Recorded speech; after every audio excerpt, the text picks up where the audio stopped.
The smoke rose from the hillside every morning, thin and gray against a winter sky that had no mercy in it. There was no cabin on that hill, no dugout, no soddy, no structure of any kind that the eye could find. Just smoke, rising from the frozen grass like the breath of something buried alive. Hollis Crandall had searched that hillside 3 times. He had walked every frozen inch of it with a dozen men on horseback, their animals snorting clouds into the bitter air, their riders squinting against the white glare of snow. They looked for a chimney. They looked for a door.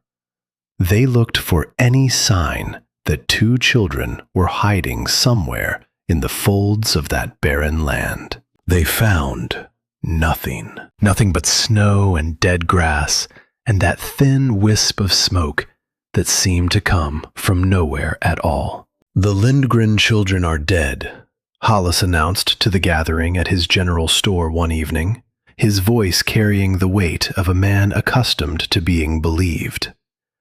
"Froze out there somewhere. That smoke is just gas escaping from the ground. Some kind of natural phenomenon. Those children are gone." But Astrid Marin Lindgren was not gone. She was 15 feet below Hollis Crandall's boots at that very moment, lying in her bed of straw and buffalo hide, listening to him walk across her roof. The earth above her head was thick enough to muffle his words into a low rumble, but she caught enough. Dead. Gone. Natural phenomenon. Her brother Leaf lay beside her, one hand pressed flat against the muzzle of their wolf dog Fenris to keep the animal from growling. The dog's body was rigid with the instinct to protect, every muscle taut, but Leaf held firm. They had practiced this. They had practiced being invisible. Above them, the men's boots crunched across frozen ground. The vibration traveled through the ceiling like a drumbeat, and Astrid could feel each footstep in her chest. She counted them. 12 men. 12 pairs of boots walking over a home they could not see. Someone kicked at the dirt directly above her head, and a fine shower of dust drifted down onto her blanket. Fenris flinched. Leaf's hand tightened on the dog's muzzle. Inside the dugout, the temperature held steady, comfortable enough to work in a cotton dress. The iron stove in the corner gave off a low, even heat, and the earthen walls held that warmth gently, completely, without letting a drop escape. Outside, the wind was pushing the cold down to numbers that killed livestock in their stalls and froze water in buckets set beside roaring fires. The men searching for her were losing feeling in their fingers and toes. Astrid was warm. She lay still until the hoofbeats faded, until the last vibration died in the earth above her, until the silence returned, and Fenris finally relaxed under Leaf's hand.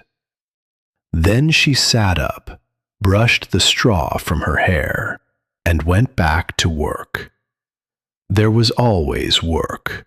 Meat to smoke, herbs to sort, walls to check for moisture where the frost line met the hard tamped soil. The dugout did not maintain itself. She was 17 years old. Her brother was 15, and they had built this place with nothing but their own hands, their grandfather's knowledge, and a stubbornness that the people of Ridgewood had badly underestimated. The story of how they came to live inside the earth began 5 months earlier, in the last golden days of autumn, with the death of their father. Harold Lindgren had been a careful man, a good man, the kind of man who taught his children to read the weather in the color of the sky and find water by watching where the animals gathered at dusk.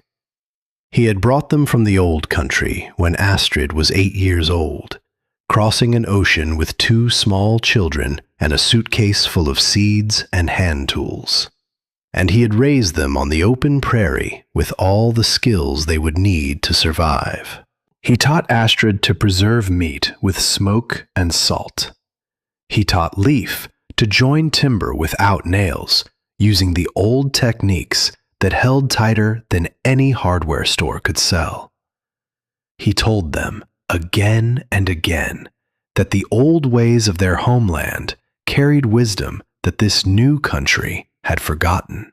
In the evenings, after the chores were done and the light turned soft, Harold would sit on the porch with his children and tell them about the mountains where he was born. The way the snow sat on the peaks like white hair on an old man's head. The forests so thick that sunlight reached the floor only at noon. The sound of water running beneath ice in winter. A secret river that only the patient could hear. Astrid would lean against his shoulder, and Leif would whittle something small from a scrap of pine, and the prairie would stretch out before them in every direction, enormous and golden, and full of the kind of silence that felt like safety. Those evenings ended when Harold married Margaret. She had seemed kind enough before the wedding. She smiled at the children and brought them sweets from town. She praised Astrid's cooking and Leif's woodwork.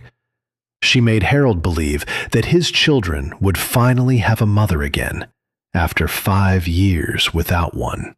Harold never saw what his children saw. The way Margaret's smile disappeared the instant he turned away. The way her voice changed when she spoke to them alone, dropping from warmth to something flat and measuring. The way she looked at the homestead, not as a home, but as property. Her eyes calculating its value with every glance, adding up the acres, the timber, the water rights. Astrid noticed it first. She said nothing to her father because she could see how happy he was, how the loneliness of raising 2 children alone had worn grooves into his face that Margaret's presence seemed to fill. She kept her silence and watched.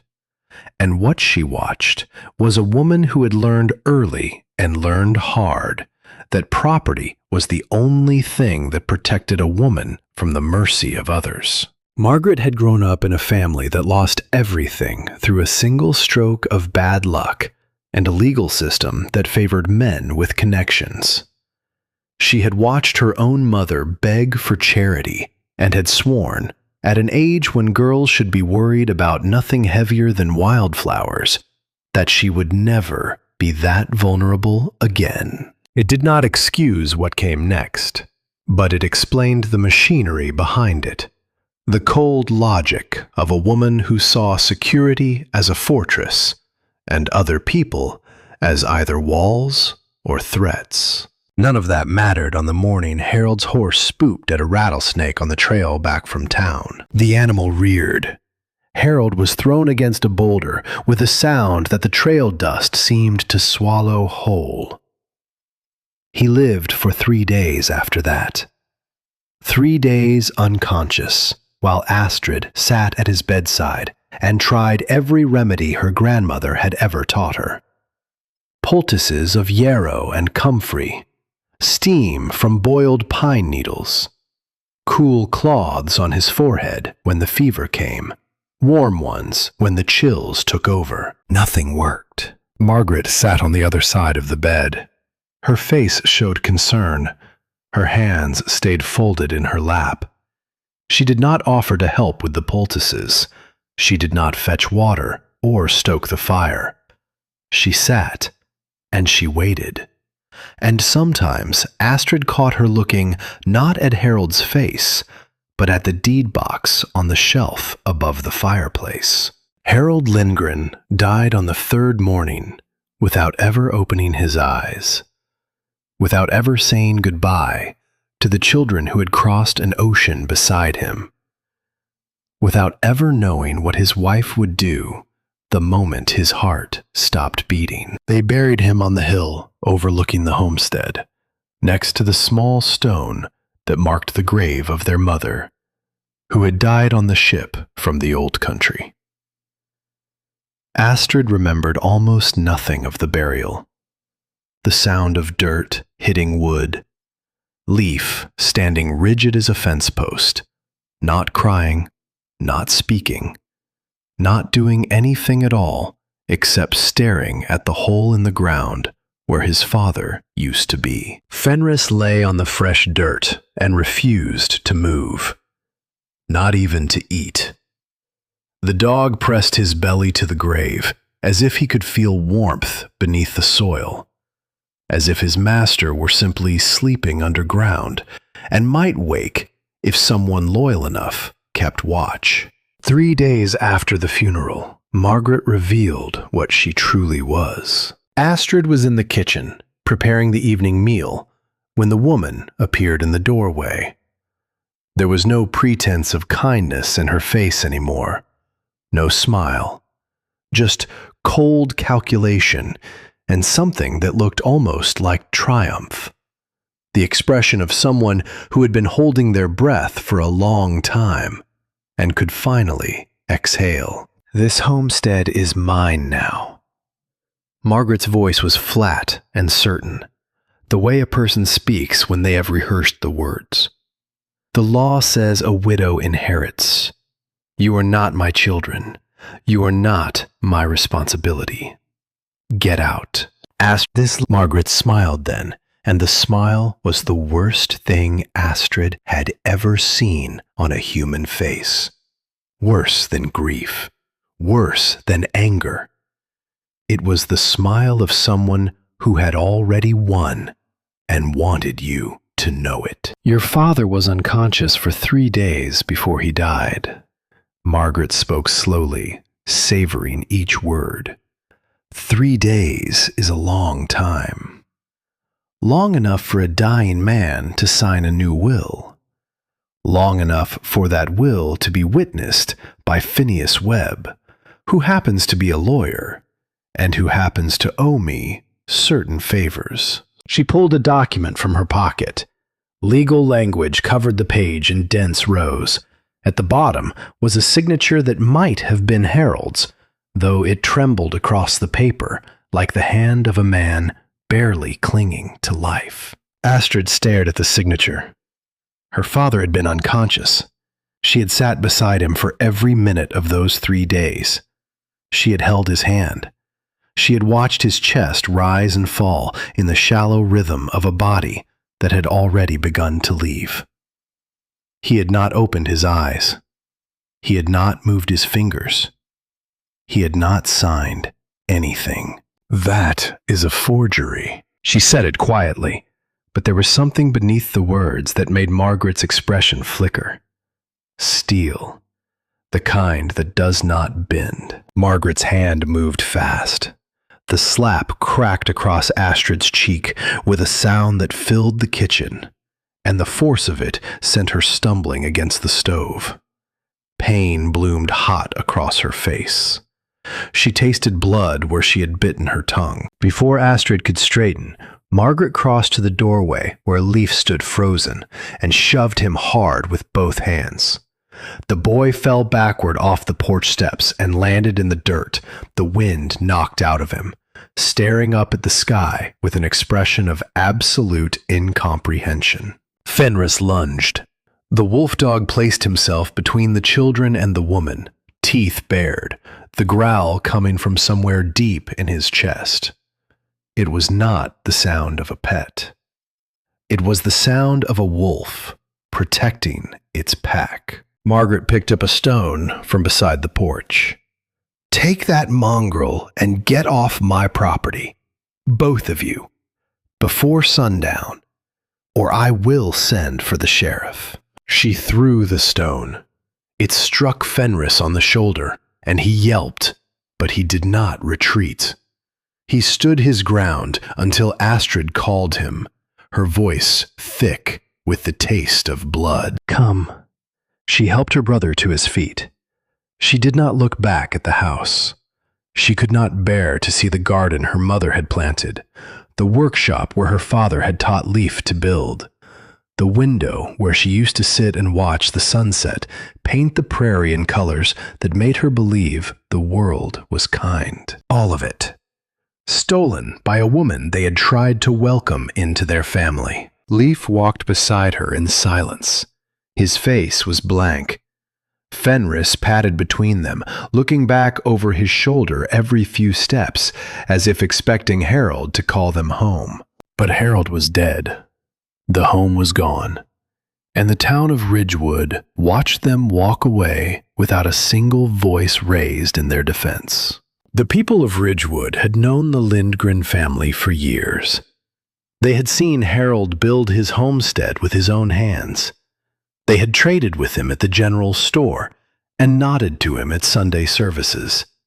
Some had even called him friend. Now they watched his children walk into town with nothing, and not one of them moved. Astrid went first to the church. The whitewashed building sat at the center of town, its steeple pointing toward a heaven that felt impossibly distant. Inside, the Reverend Yardley was bent over his desk, scratching out notes for the coming Sunday's sermon.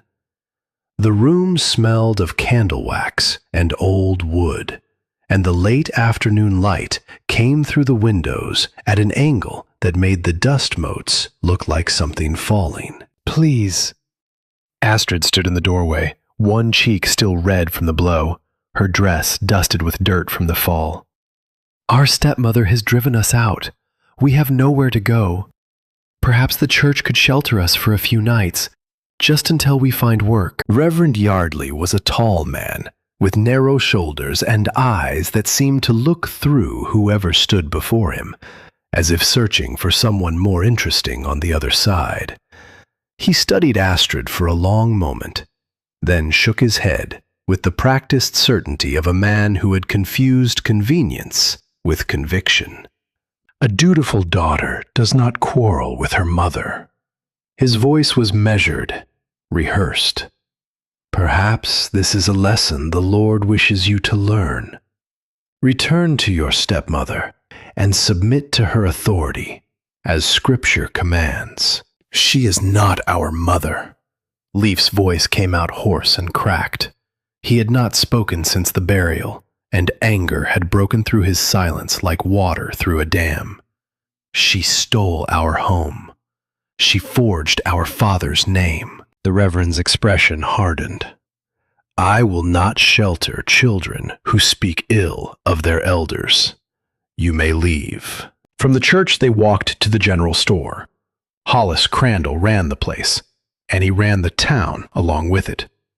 He was the man everyone looked to when decisions needed to be made, a self-appointed authority whose word carried weight because he had money and confidence and a voice that filled any room it entered. Hollis laughed. He laughed loud enough for every person in the store to hear.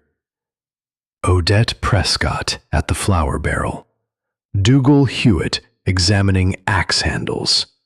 The cluster of young men near the tobacco, including Breck Tully with his cold eyes and his father's money, and his habit of cracking his knuckles when he wanted someone to feel small. "These children will not survive until November."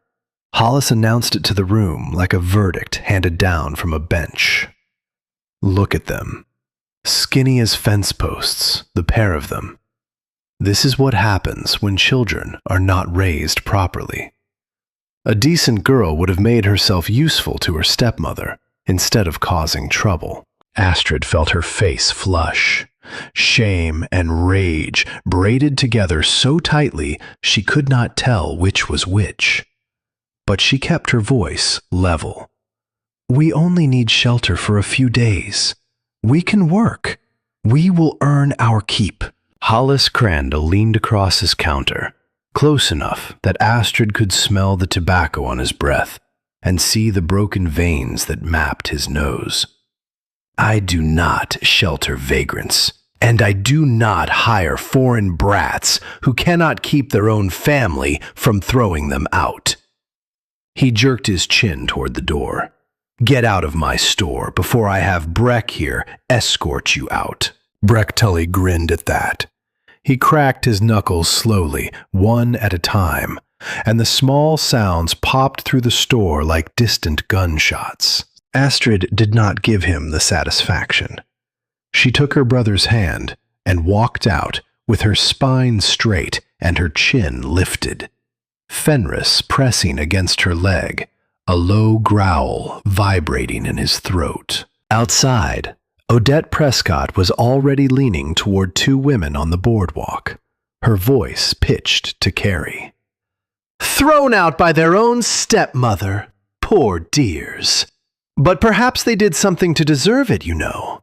Those families from the old country have strange customs, strange ways. It is no wonder the girl cannot find anyone willing to take her in. By sundown, every door in Ridgewood was closed to them. They walked east as the light failed. The prairie stretched ahead of them, flat and enormous and empty, and the first stars were appearing in a sky that was turning the color of a bruise. Leaf had not spoken again since the church. He walked with his head down and his hands shoved deep into his pockets, and Astrid could feel the silence coming off him like heat from a stove. Not the silence of peace, the silence of something building pressure. Fenris stayed close, his gray shoulder brushing against Astrid's hip with every step. The dog seemed to understand that they were not going somewhere. They were going away from everything. There is a difference, and animals know it before people do. 6 miles east of town, in a cabin so small it was barely more than a shed, an old man sat beside his fire and listened to the wind begin to sharpen. Gunnar Halvard Lindgren was 74 years old. His hands were twisted into shapes that no longer resembled the hands of the young miner who had swung a pickaxe for decades in the iron country of the old world. His lungs carried the scars of all that underground dust, and some mornings the coughing bent him double before he could get his boots on. His body was worn down to wire and gristle, but his mind was bright and restless, always turning, always working through problems the way a river works through stone. He had come to this country 30 years ago, following his son Harold, hoping to find a place where the air was clean and the land asked nothing but honest labor. He had helped Harold build the first homestead, taught him how to read the soil and the slope and the way water moved across the land in spring. Then they had quarreled, as fathers and sons sometimes do when love runs too deep for either to say so. The quarrel had been about building. Harold wanted to build like the Americans, with frame houses and shingled roofs and wood stoves that devoured fuel faster than a man could cut it. Gunnar wanted to build the old way, the way their people had built for centuries, with thick walls sunk into the earth and roofs that carried living grass and rooms that stayed warm when the world outside was trying to kill everything in it. Harold had called him old-fashioned. Gunnar had called his son a fool. Neither of them apologized. And now Harold was dead, and the apology would never come. And Gunnar sat alone with the fire and the wind and the knowledge that he had been right about the building and wrong about everything that mattered more. The cabin was quiet, except for the sound of the fire and the wind outside. On the shelf above his bed sat a wooden box, and inside the box were letters he had written to Harold and never sent. 3 of them.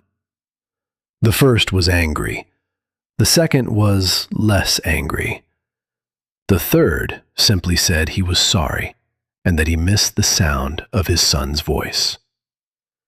He had written it 6 months ago and could not find the courage to walk it over. Now it was too late.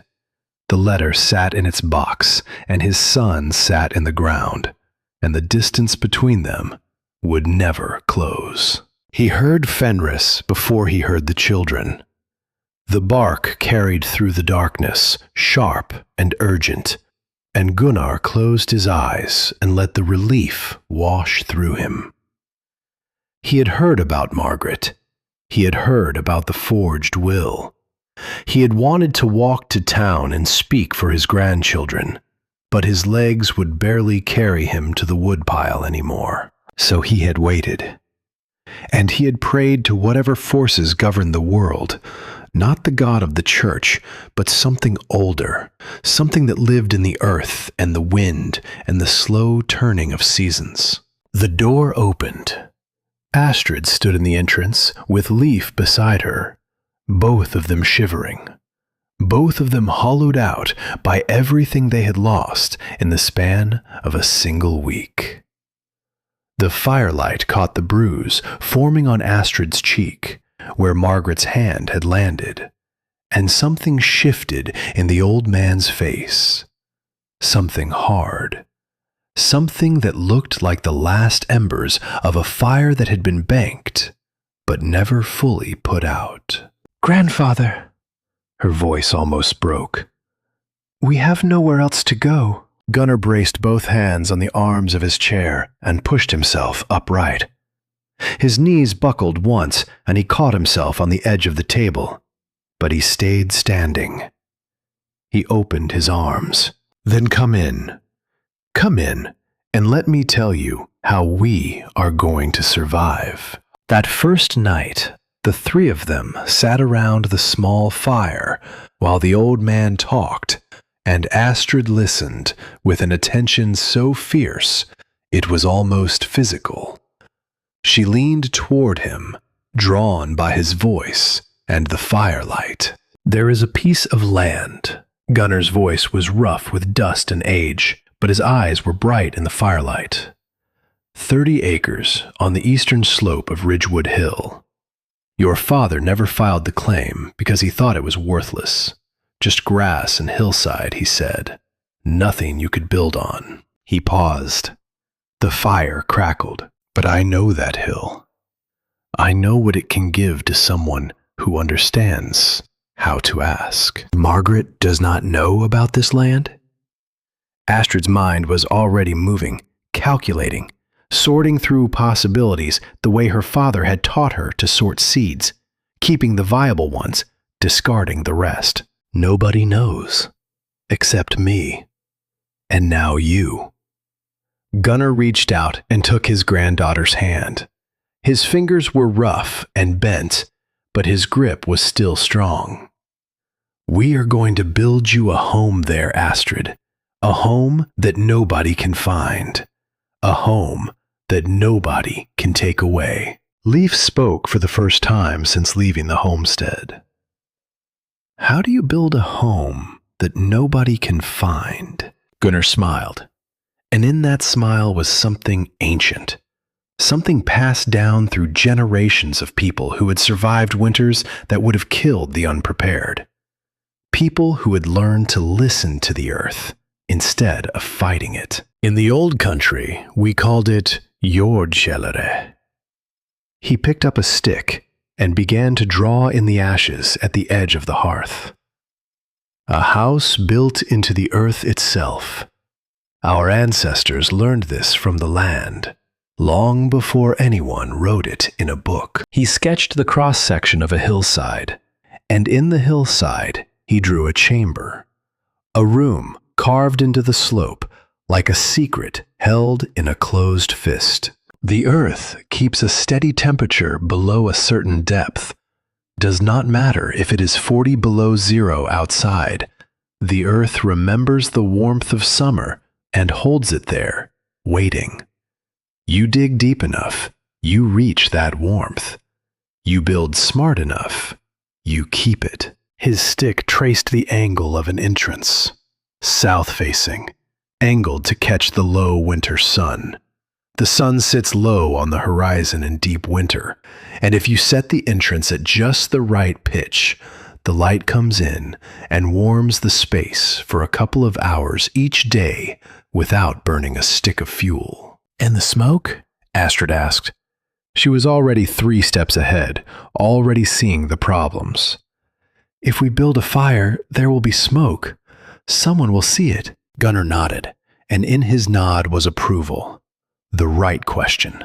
The question that separated people who survived from people who did not. The chimney pipe will be narrow, much smaller than any stovepipe in town.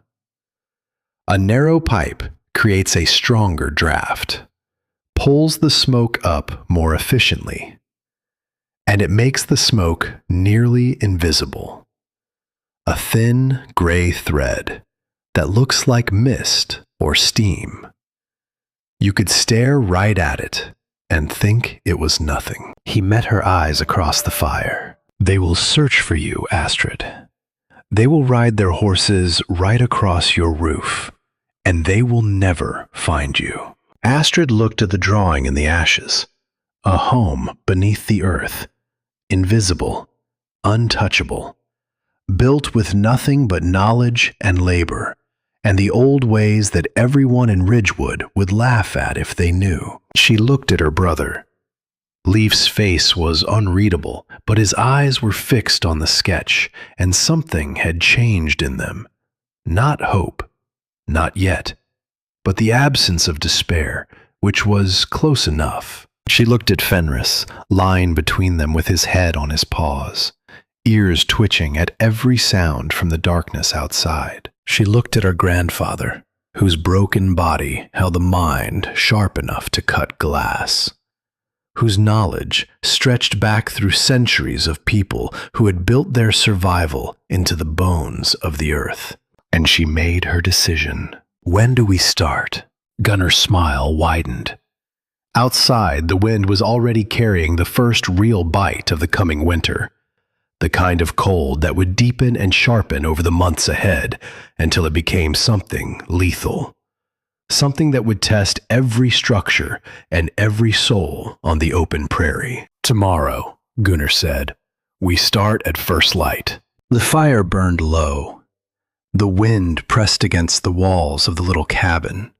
And somewhere in the darkness, far to the west, Margaret sat alone in the homestead she had stolen, and looked at the deed box, and told herself she had won. She had no idea what was coming. None of them did. They began on a morning when the prairie grass was turning gold, and the first frost silvered the edges of everything it touched.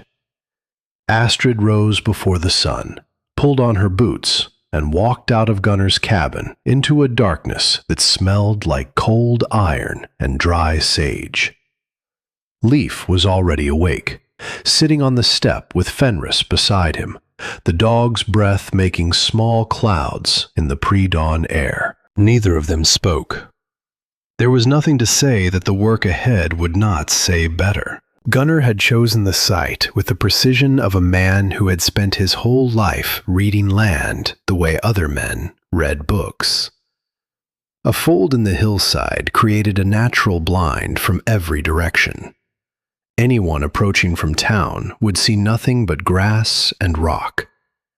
Anyone riding along the ridge above would see only the slope falling away toward the creek. The entrance would face south, catching the low winter sun, sheltered from the north wind by the bulk of the hill itself. He had Astrid carry him to the site on the first morning so he could see it with his own eyes, feel the angle of the slope beneath his boots, press his palm flat against the exposed earth, and rub it between his fingers. He crumbled the soil, smelled it, tasted a pinch of it on his tongue, and nodded. Good earth, he said, dense enough to hold, dry enough to work. This hill has been waiting for someone to ask it the right question. Astrid marked out the dimensions with wooden stakes, following the measurements Gunnar had scratched into a piece of bark the night before. 14 feet wide, 22 feet deep. The ceiling would stand 7 feet high when finished. The walls would be 3 feet thick. Earth that would never burn and never blow away. Then Leaf swung the pickaxe for the first time, and the real work began. The earth did not give itself up easily. The top layer was a web of prairie grass roots, dense and tangled, and the pickaxe bounced off it like striking rope. Leaf had to chop through the roots first, hacking at them until his arms burned before he could reach the soil beneath. And the soil was hard, packed by centuries of weather and weight into something closer to stone than dirt. He swung the pickaxe. Again. Again. Again. Each stroke sent a shock through his shoulders and down his spine. Within an hour, blisters had formed on both palms, white and swollen against the reddened skin. By noon, the blisters had torn open.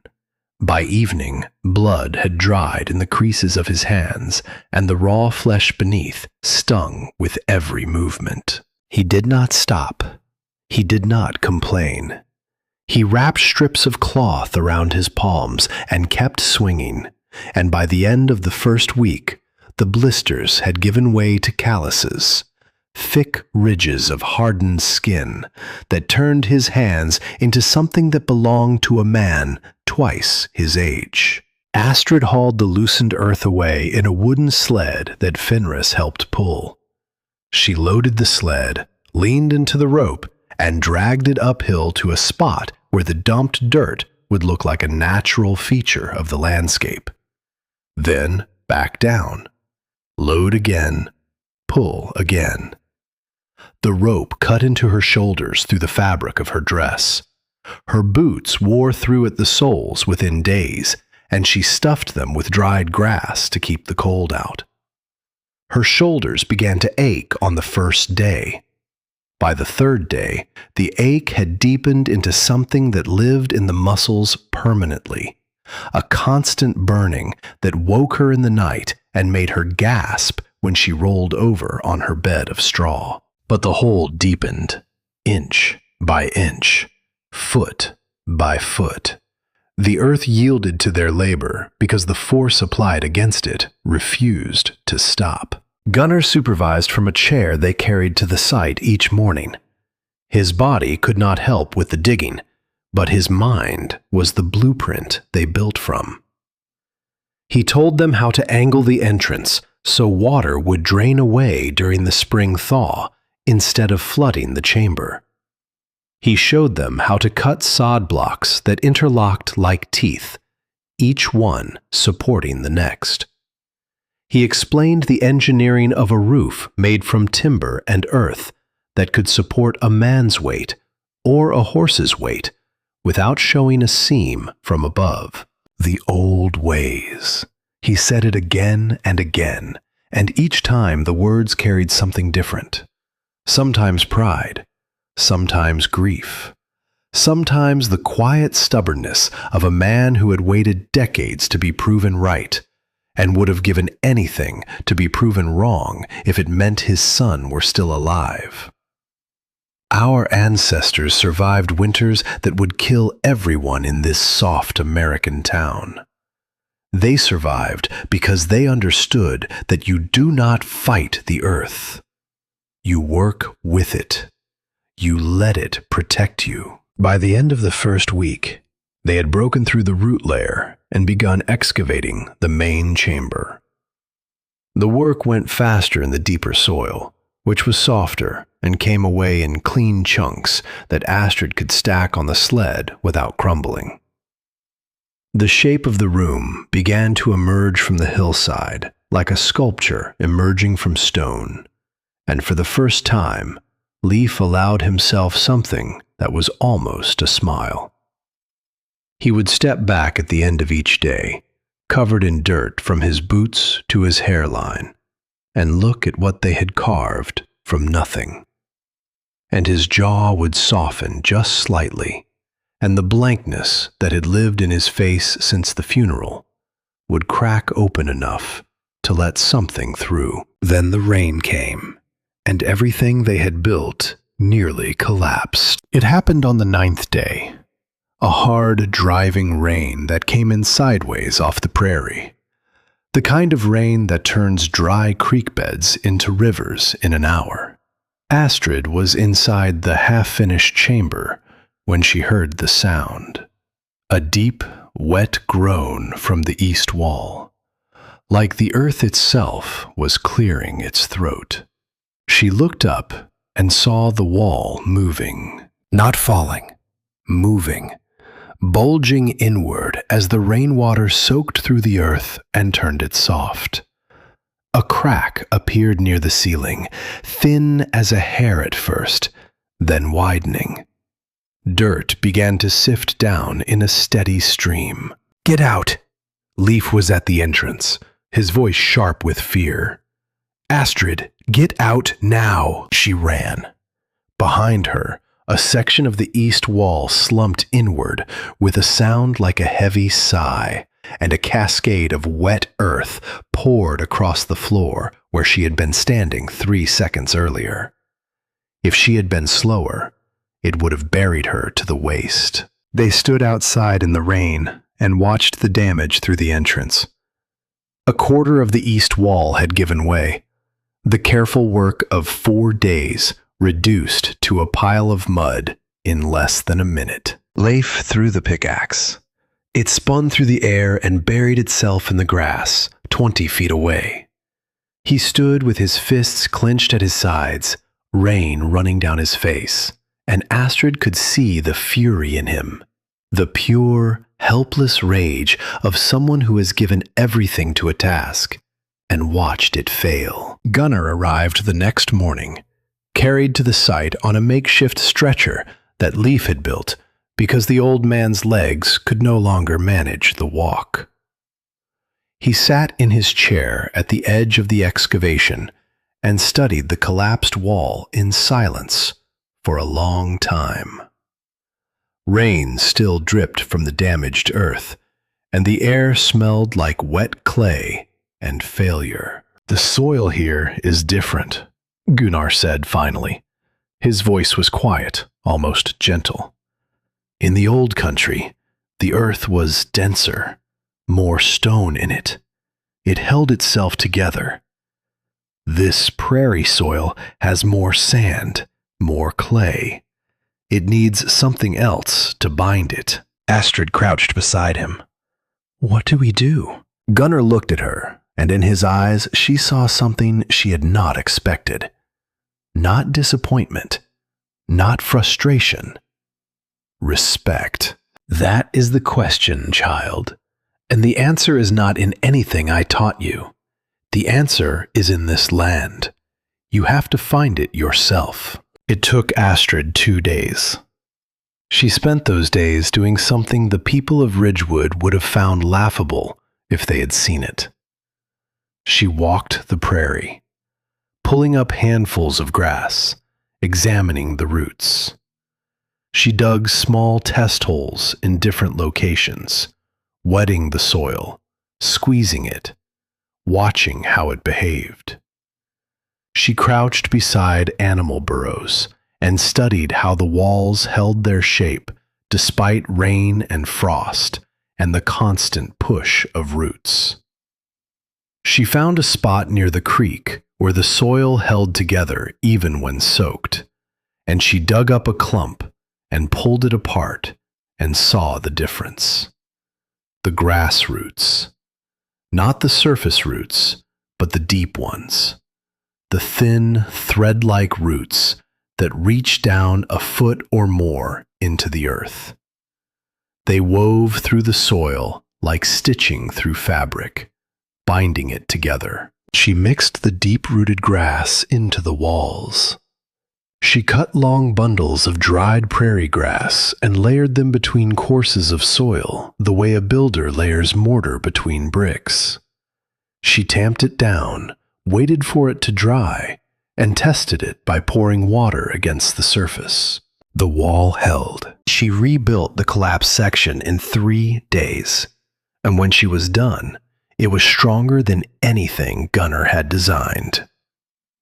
The old man sat in his chair and watched her work, and when she pressed her palm flat against the finished wall and felt it solid and unyielding under her hand, he nodded once. "I taught you the principles, but this land speaks a different language than the one I grew up with. You have learned to listen to it." He paused.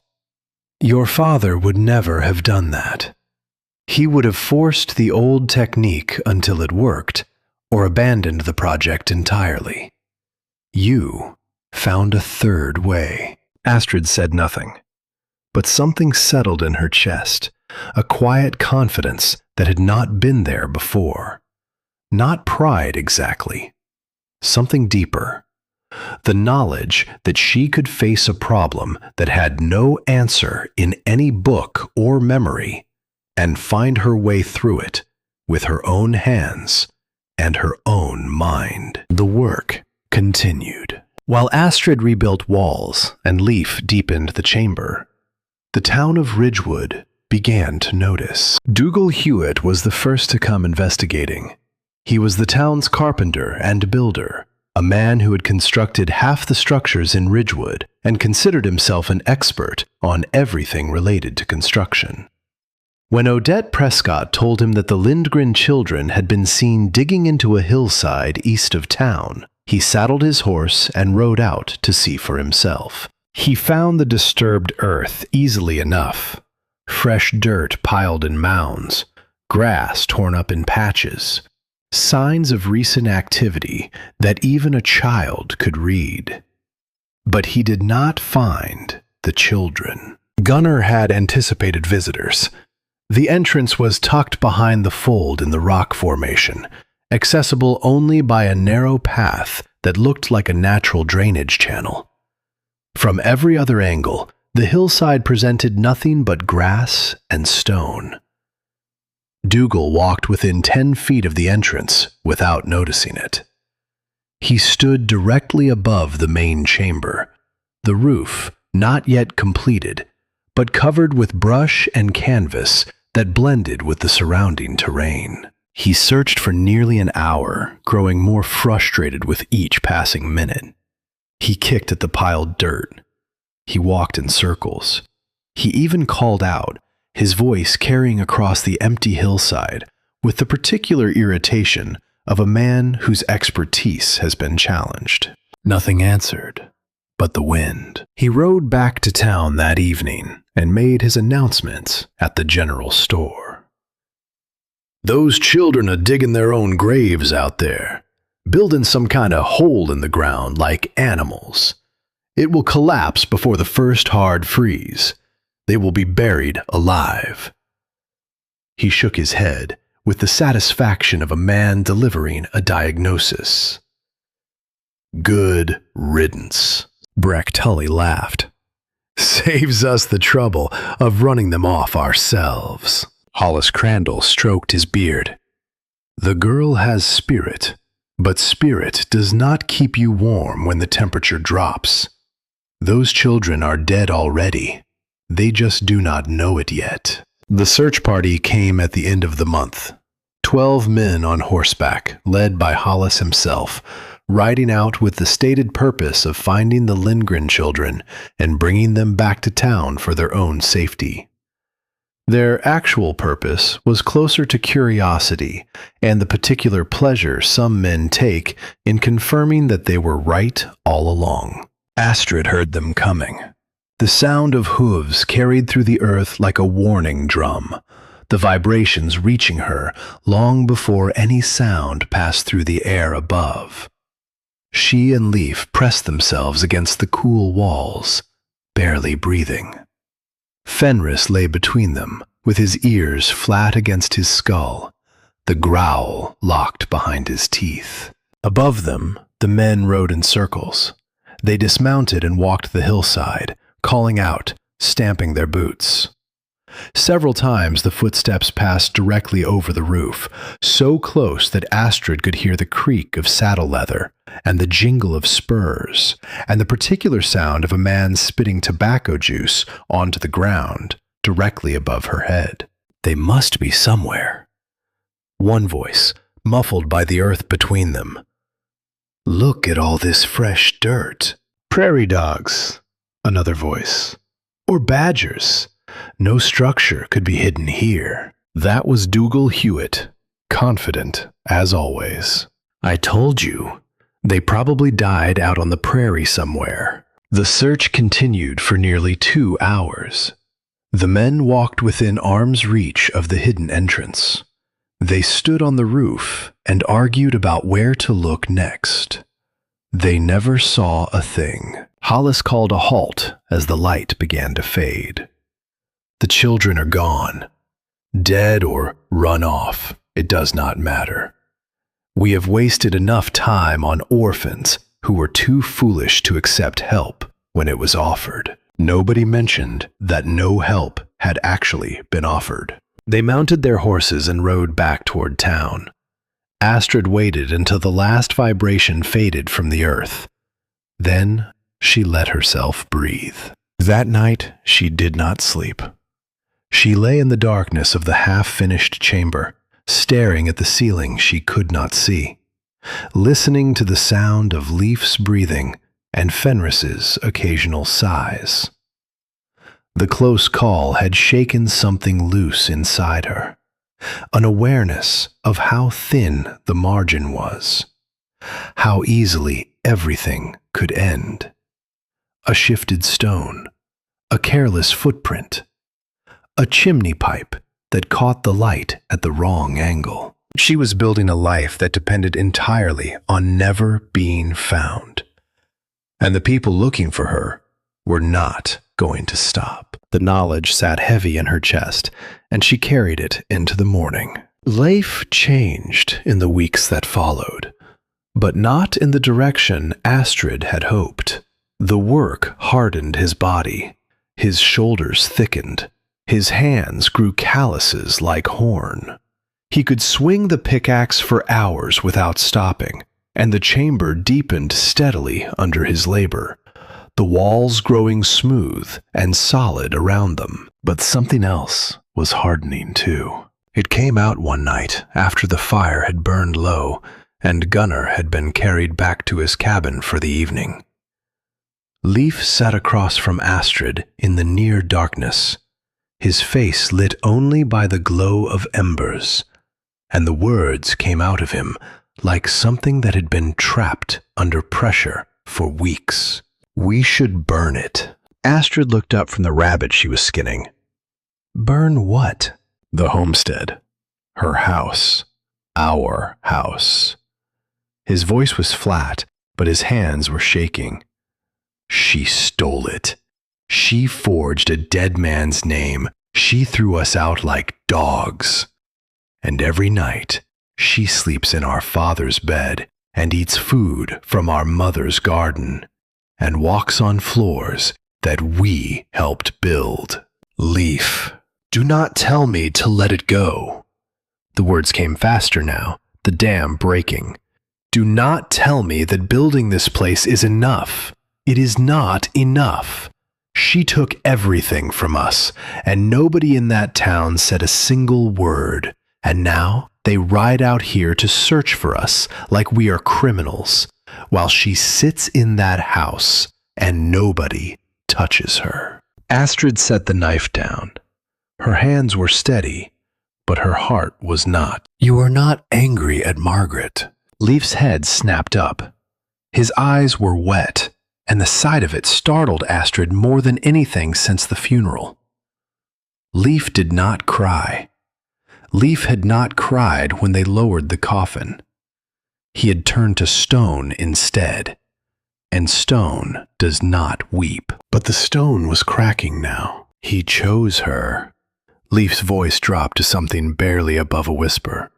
Father, he chose her over us. He saw her smile disappear. He heard her voice change. He knew. He had to know. And he married her anyway because he was lonely and he wanted someone to warm his bed, and he did not stop to think about what would happen to us when he was gone. The words hung in the air between them. Astrid wanted to deny it. She wanted to defend their father, to say that Harold had been fooled, that Margaret's deception was too skillful for anyone to see through. But she could not, because some part of her, a part she had buried as deep as the walls of this chamber, believed exactly what Leif was saying. Harold had been lonely, and loneliness makes people careless. And his carelessness had cost his children everything. "You are right," Astrid said. The words tasted like ash. "He should have seen it. He should have protected us." Leif stared at her. He had expected a fight. He had expected her to defend their father the way she always defended their father, with that fierce loyalty that sometimes looked like blindness. But burning Margaret's house will not change that. Astrid picked up the knife again. "And it will not bring him back. And it will give Hollis Crandall exactly what he needs to send the sheriff after us. We lose the land. We lose the dugout. We lose everything we have built. For what? The satisfaction of watching something burn?"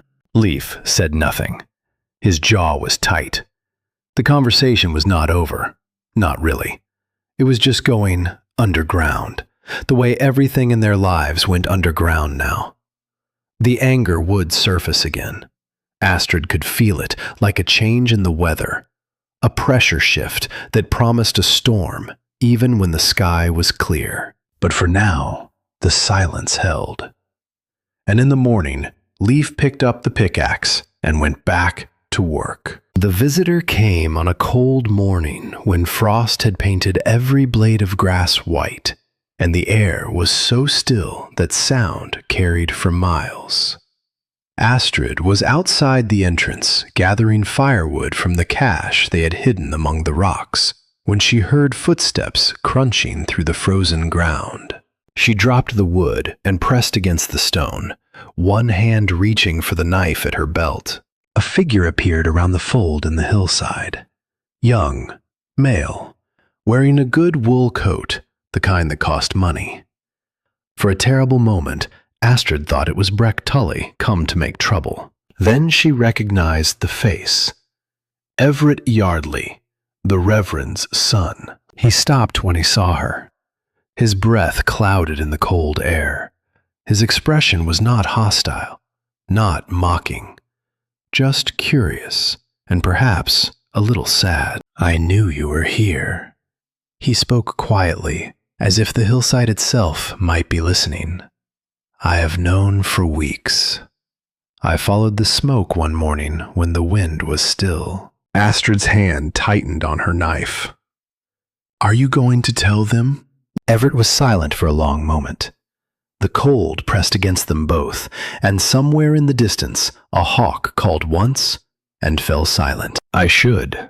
He said it like a man thinking aloud. "My father would want me to. Hollis Crandall would reward me for it. Everyone would say I did the right thing." He paused. "But I have watched you, both of you. I have seen how hard you work, how much you have built with nothing but your own hands. And I have listened to my father preach about Christian charity every Sunday while refusing to lift a single finger for 2 orphan children." He reached into his coat and pulled out a small bundle wrapped in cloth. "Glass. For windows. I thought you might need it for the light." Astrid stared at the bundle, then at the young man who had brought it. Her hand eased off the knife, but the wariness did not leave her body. Trust was not something she could afford to give freely anymore. "Why? Why would you help us?" Everett's jaw tightened.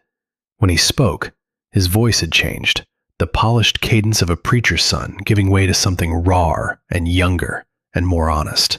"My mother died 3 winters ago. Pneumonia. She was sick for 2 weeks, and every single day my father said he would stay with her, and every single day he left.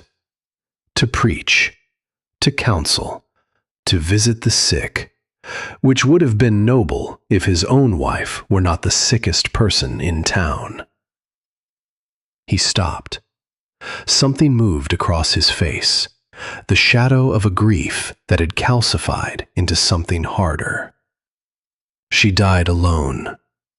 She was calling for him, and he was not there. He met Astrid's eyes. My father talks about love from behind a pulpit, but he does not know what it means. I think maybe you do. I think that is why you built this place, not just to survive, to have something that cannot be taken away. Astrid took the bundle from his hands. The glass was cool through the cloth and heavier than she expected. Thank you. It was not enough, but it was all she could manage through the tightness in her throat. Everett nodded. He looked toward the hillside where the thin thread of smoke rose against the pale sky. Every morning I see that smoke, and I think about you down here, warm and safe, while everyone else shivers. A slight smile crossed his face, the first she had seen from him. The smoke from nowhere. That is what they call it in town.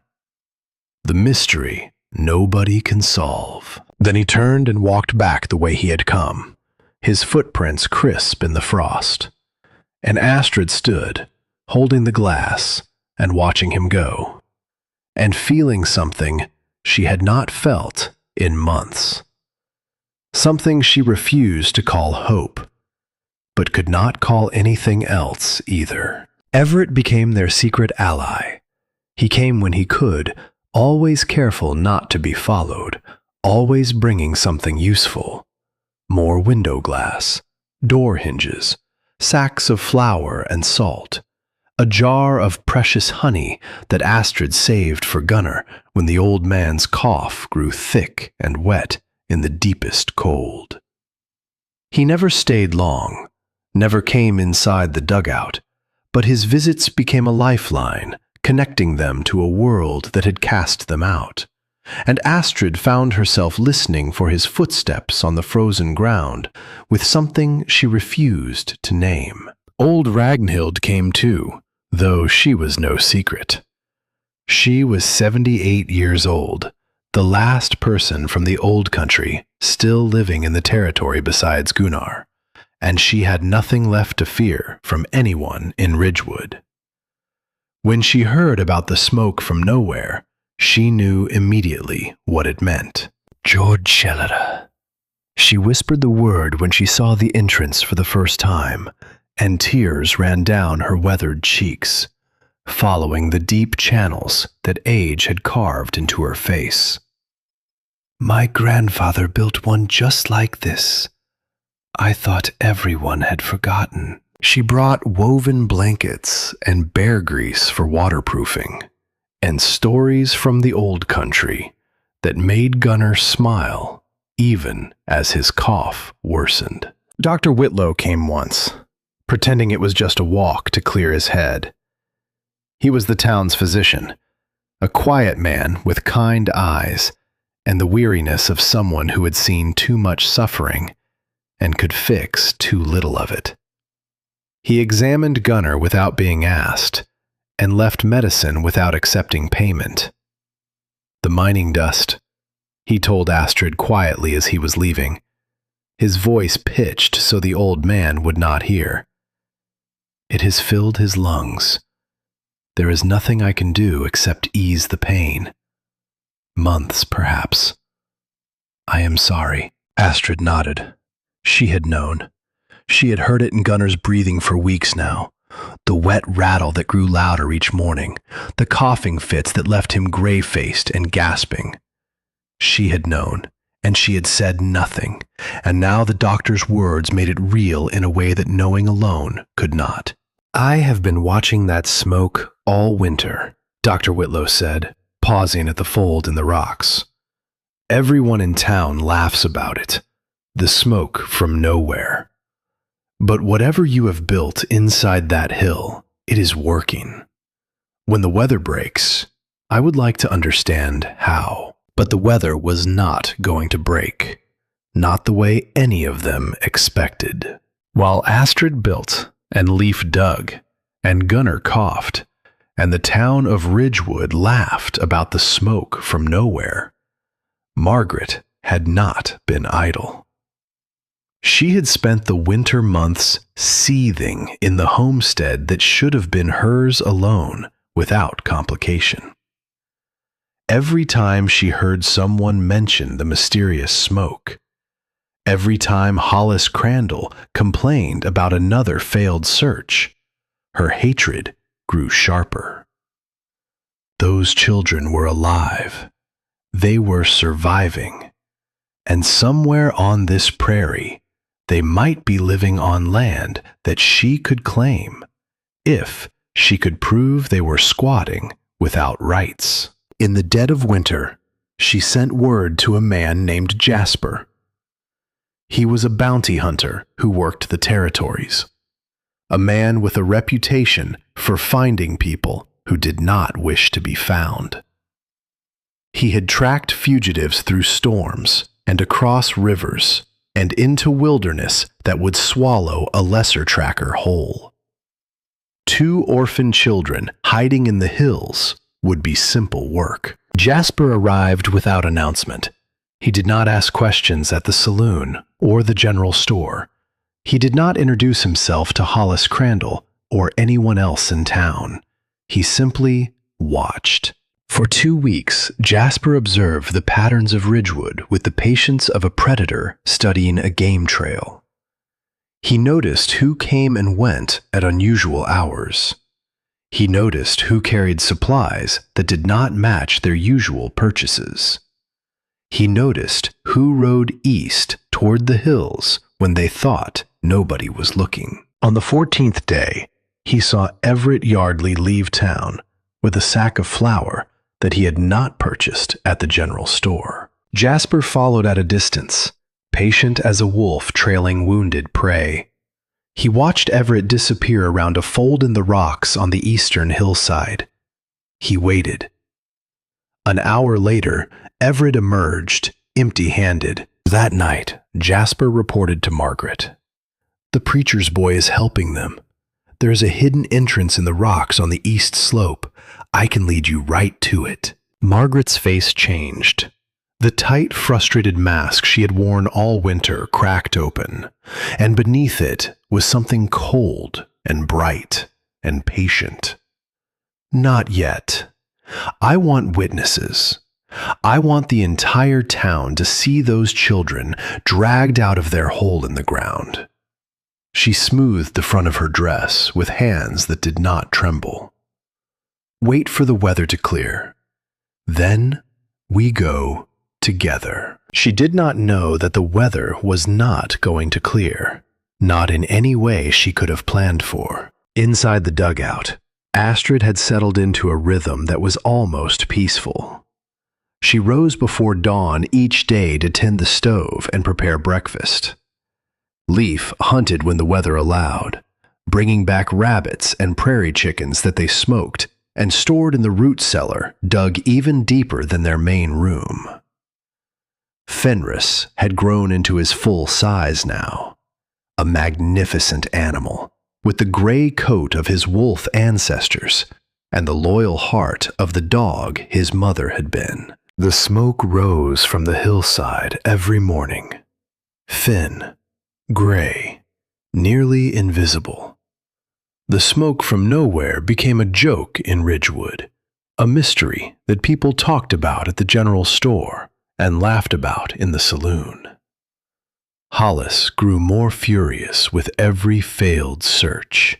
He knew those children were out there. He knew they were surviving somehow, and part of him, a part he would never have admitted to anyone, including himself, hated them for it. Hated them for defying what he had declared, for refusing to die when he had pronounced them dead, for proving him wrong in front of the entire town. And then Gunnar collapsed. Astrid found him on the floor of his cabin, lying beside his bed, too weak to rise. His lips were blue. His breathing was the terrible, wet rattle she had been dreading. Louder now, closer to the surface, as if the fluid in his lungs had risen another inch in the night. When she tried to lift him, he weighed almost nothing. His body had been leaving for months, ounce by ounce, and what remained was barely enough to hold a man together. She and Leif carried him through the cold to the dugout. They made a bed for him against the warmest wall, near the stove, where the earth's steady temperature would cradle what was left of him. They wrapped him in every blanket they had and fed him broth and sat with him through the night while the wind outside sharpened its edge against the open prairie. For 3 days, Gunnar drifted between consciousness and fever dreams. He called out names Astrid did not recognize.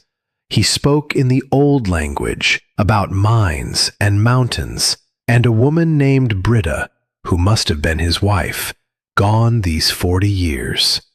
Sometimes he seemed to be arguing with Harold, his voice rising with the frustration of a man trying to make his point one final time to someone who would not listen.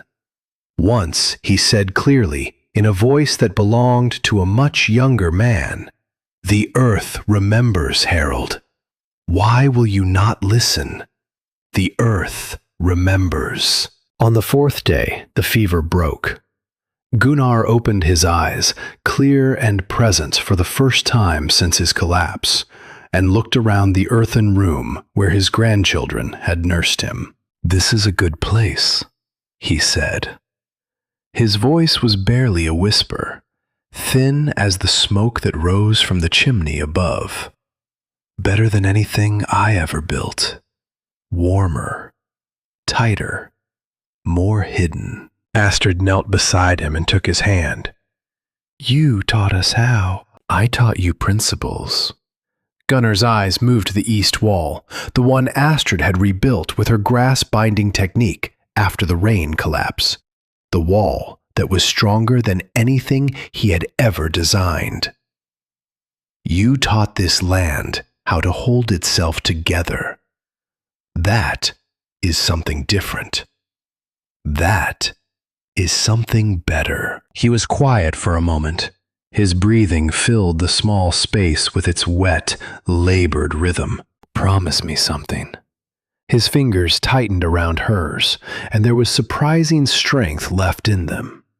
"When this is over, when the people out there finally understand what you have built, teach them. Do not hoard this knowledge. Do not use it to punish them for what they did. Teach them the way I taught you. Promise me." "I promise." "The storm is coming, Astrid." His eyes were already closing, the brief window of clarity narrowing. "I can feel it in the earth. Something big. Something that will test everything."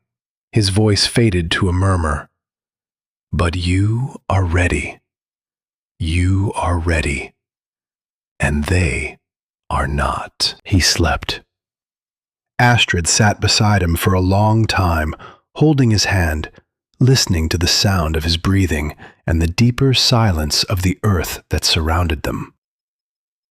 Fenris lay at the old man's feet, his gray head resting on Gunnar's ankle, keeping watch the way he had kept watch on Harold's grave all those months ago. Outside, the sky had taken on a color that Astrid had never seen before, a yellowish tinge along the northern horizon, faint but unmistakable, like a bruise forming on the belly of the sky.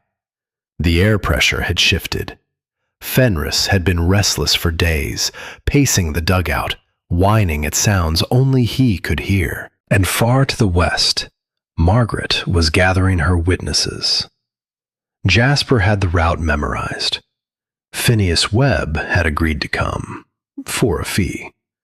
Hollis Crandall had agreed to come, for the satisfaction. 15 people in all, enough to make a spectacle, enough to make a point that no one in Ridgewood would forget. The net was tightening from both directions. Margaret from one side, the weather from the other, and Astrid, 15 feet below the surface of a world that had tried its best to destroy her, did not yet know how close both of them had come. But she would. Soon enough, she would. Margaret made her move on the last morning of winter, when the air was still and the sky was the flat white of a sheet pulled tight across a bed. She had organized 15 people. Hollis Crandall came because he wanted to be right. Dougal Hewitt came because he wanted to see the structure that had made a fool of him. Breck Tully came because he hoped there would be trouble.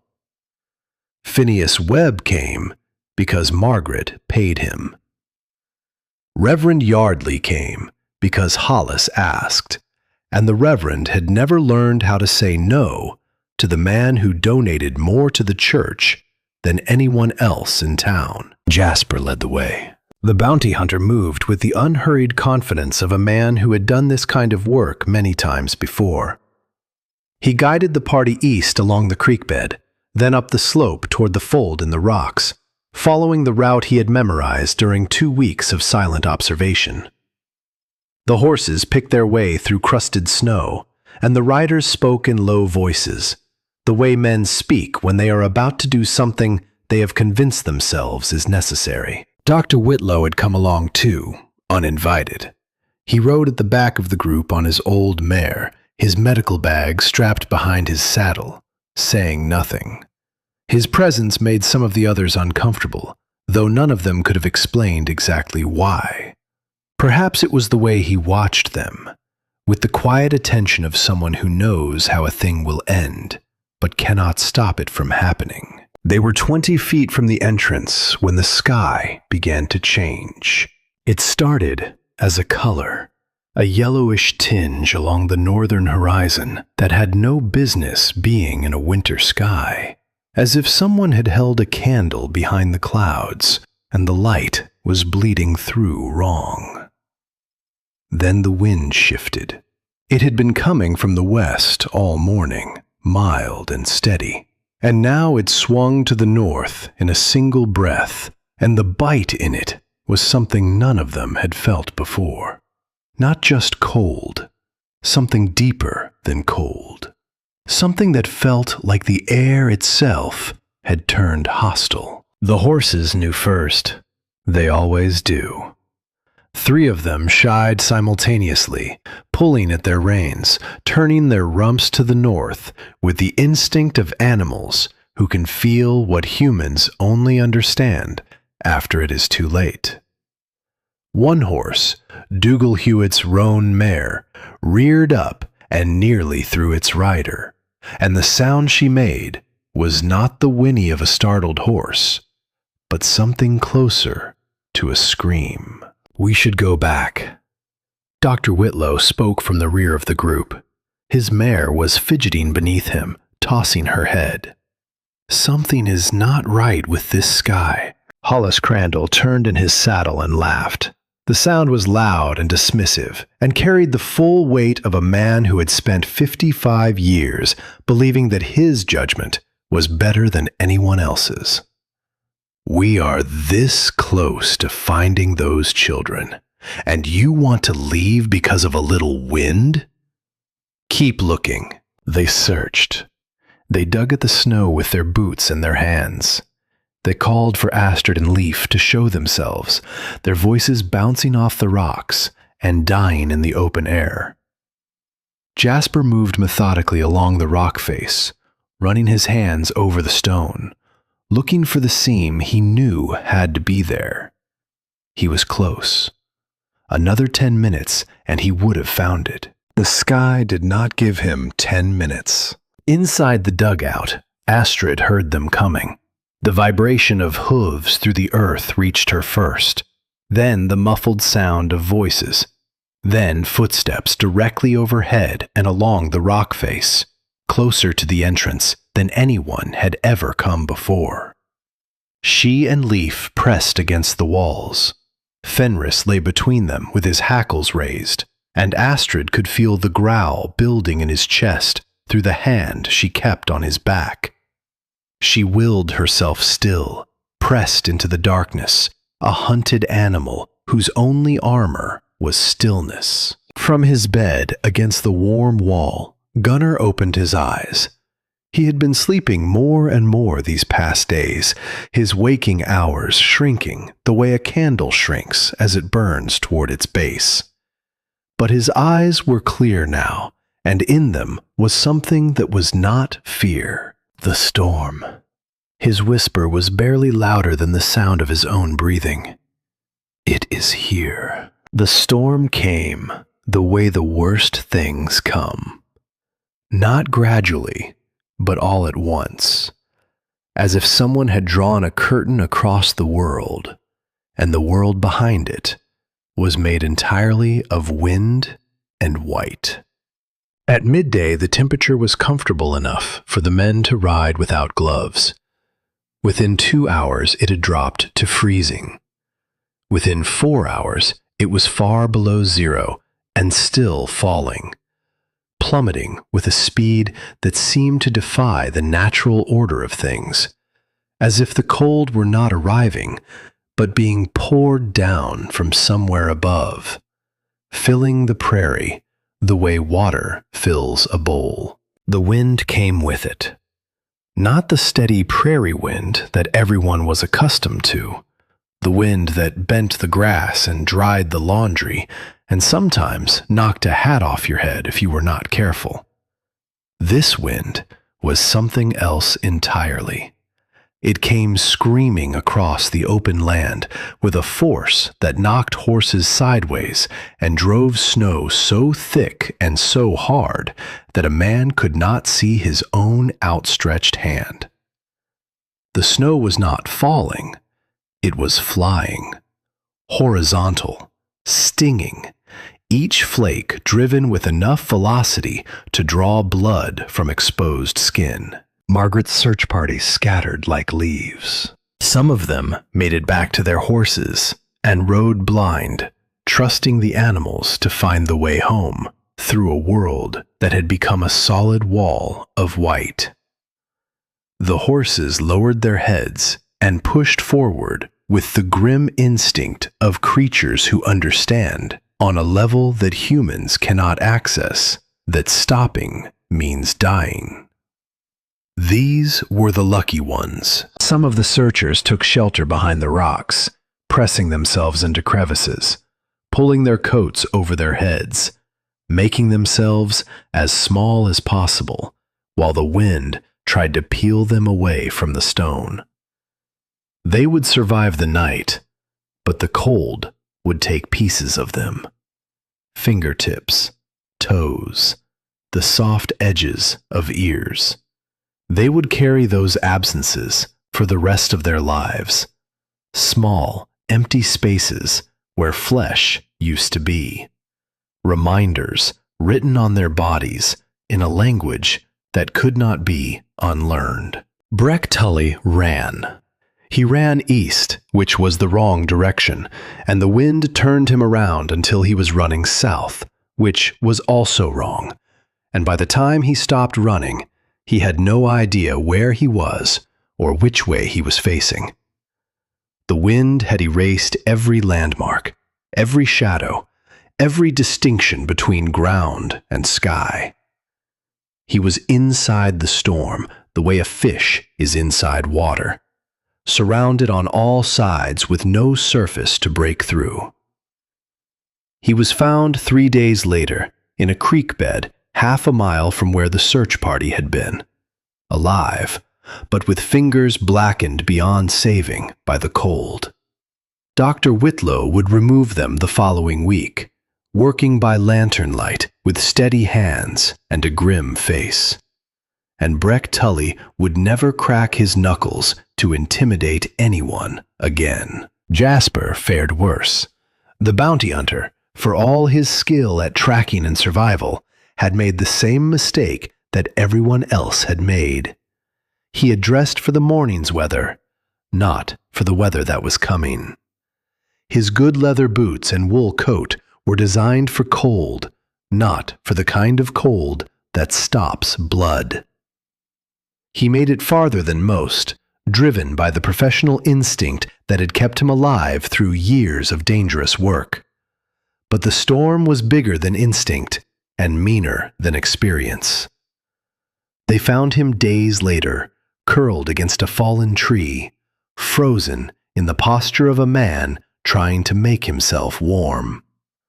His face was turned away from the wind, his hands tucked inside his coat, his legs drawn up to his chest. He looked like he was sleeping. He was not sleeping. And Margaret. Margaret ran when the storm hit. She ran in what she believed was the direction of town, but the wind had erased every reference point, every familiar shape, every distinction between here and there. The world had become a single white roar, and inside it, Margaret was nothing but a small, dark figure, growing smaller. She called for help. The wind took her voice and shredded it into sounds that meant nothing.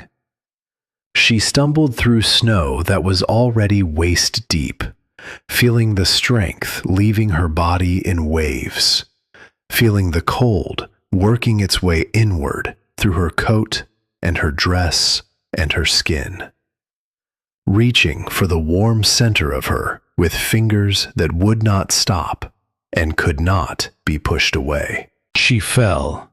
She got up. She fell again. Each time it took longer to rise, and each time the snow was deeper. And each time the distance between where she was and where safety might be seemed to stretch and warp until it became something that could not be crossed. She thought about the deed box. She thought about the homestead. She thought about Astrid's voice saying, "That is a forgery," with a steadiness that now seemed less like defiance and more like the simple sound of truth. And she thought about the small cabin where she had grown up, the one her family had lost, the smell of bread her mother used to bake, the warmth of a kitchen where she had once been a girl who had not yet learned to be afraid of poverty. She thought about how far she had traveled from that kitchen, and how every mile had taken her farther from the person she might have been if the world had been kinder, or if she had been braver, or if she had learned to build things instead of taking them. The last time she fell, she did not get up. She lay in the snow and felt the cold settle over her like a blanket. And the strange thing was that it did not hurt anymore. The pain had passed through her and come out the other side, and what was left was a kind of numbness that felt almost like peace. She died 30 feet from the entrance to the dugout, 30 feet from the warmth that could have saved her, 30 feet from the stepchildren she had tried so hard to destroy. She would not be found until the thaw came, weeks later.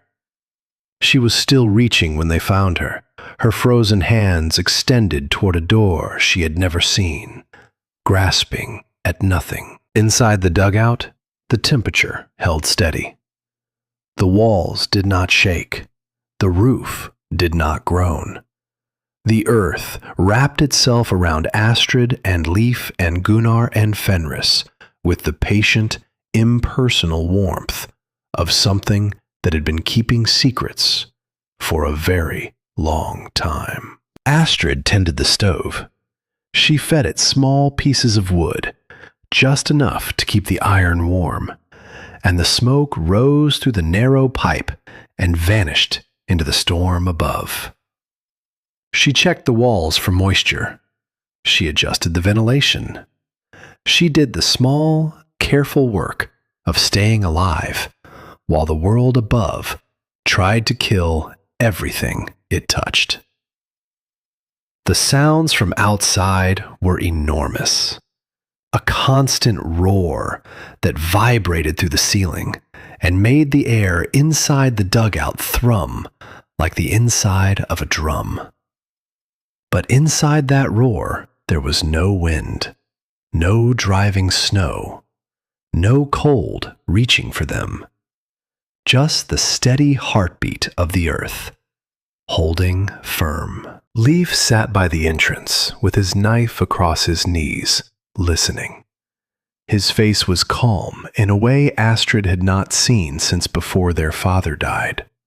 The anger was still there. She could feel it in him the way she could feel the weather through the walls. But it had gone quiet. He was not fighting anything.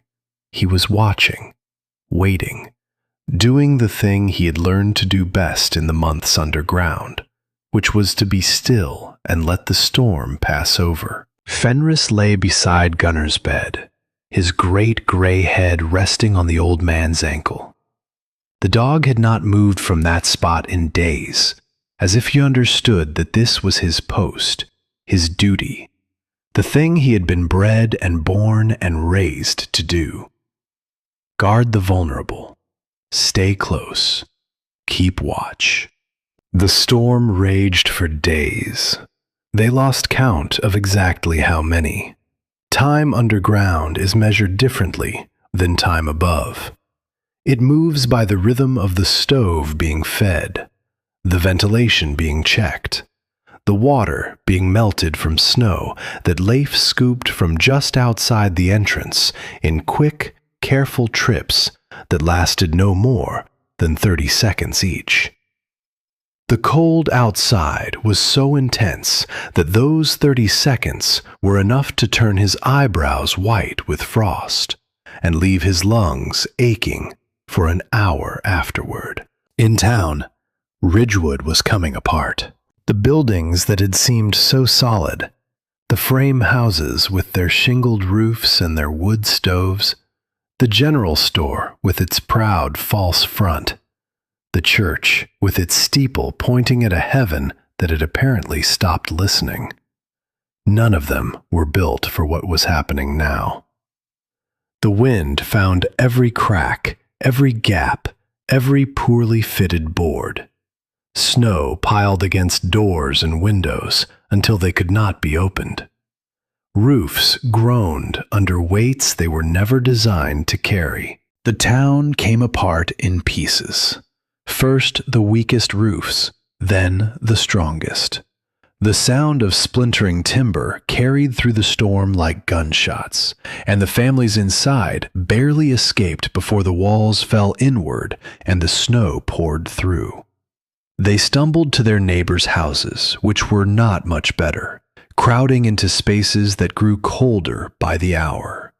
The general store's roof caved in, and Hollis Crandall stood in the wreckage, watching a winter's worth of inventory disappear under a mountain of snow and broken timber. Flour barrels split open, canned goods scattered and buried. The tobacco and the axe handles, and the bolts of cloth, and the glass jars of penny candy, all of it crushed and frozen and gone.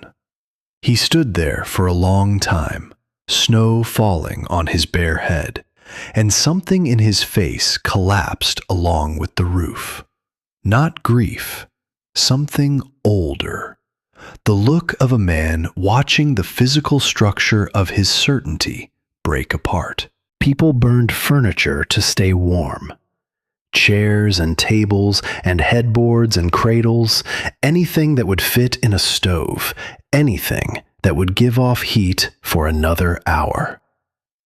A woman burned her daughter's cradle because there was nothing else left. And the sound of the axe splitting that small piece of wood was louder, somehow, than the wind.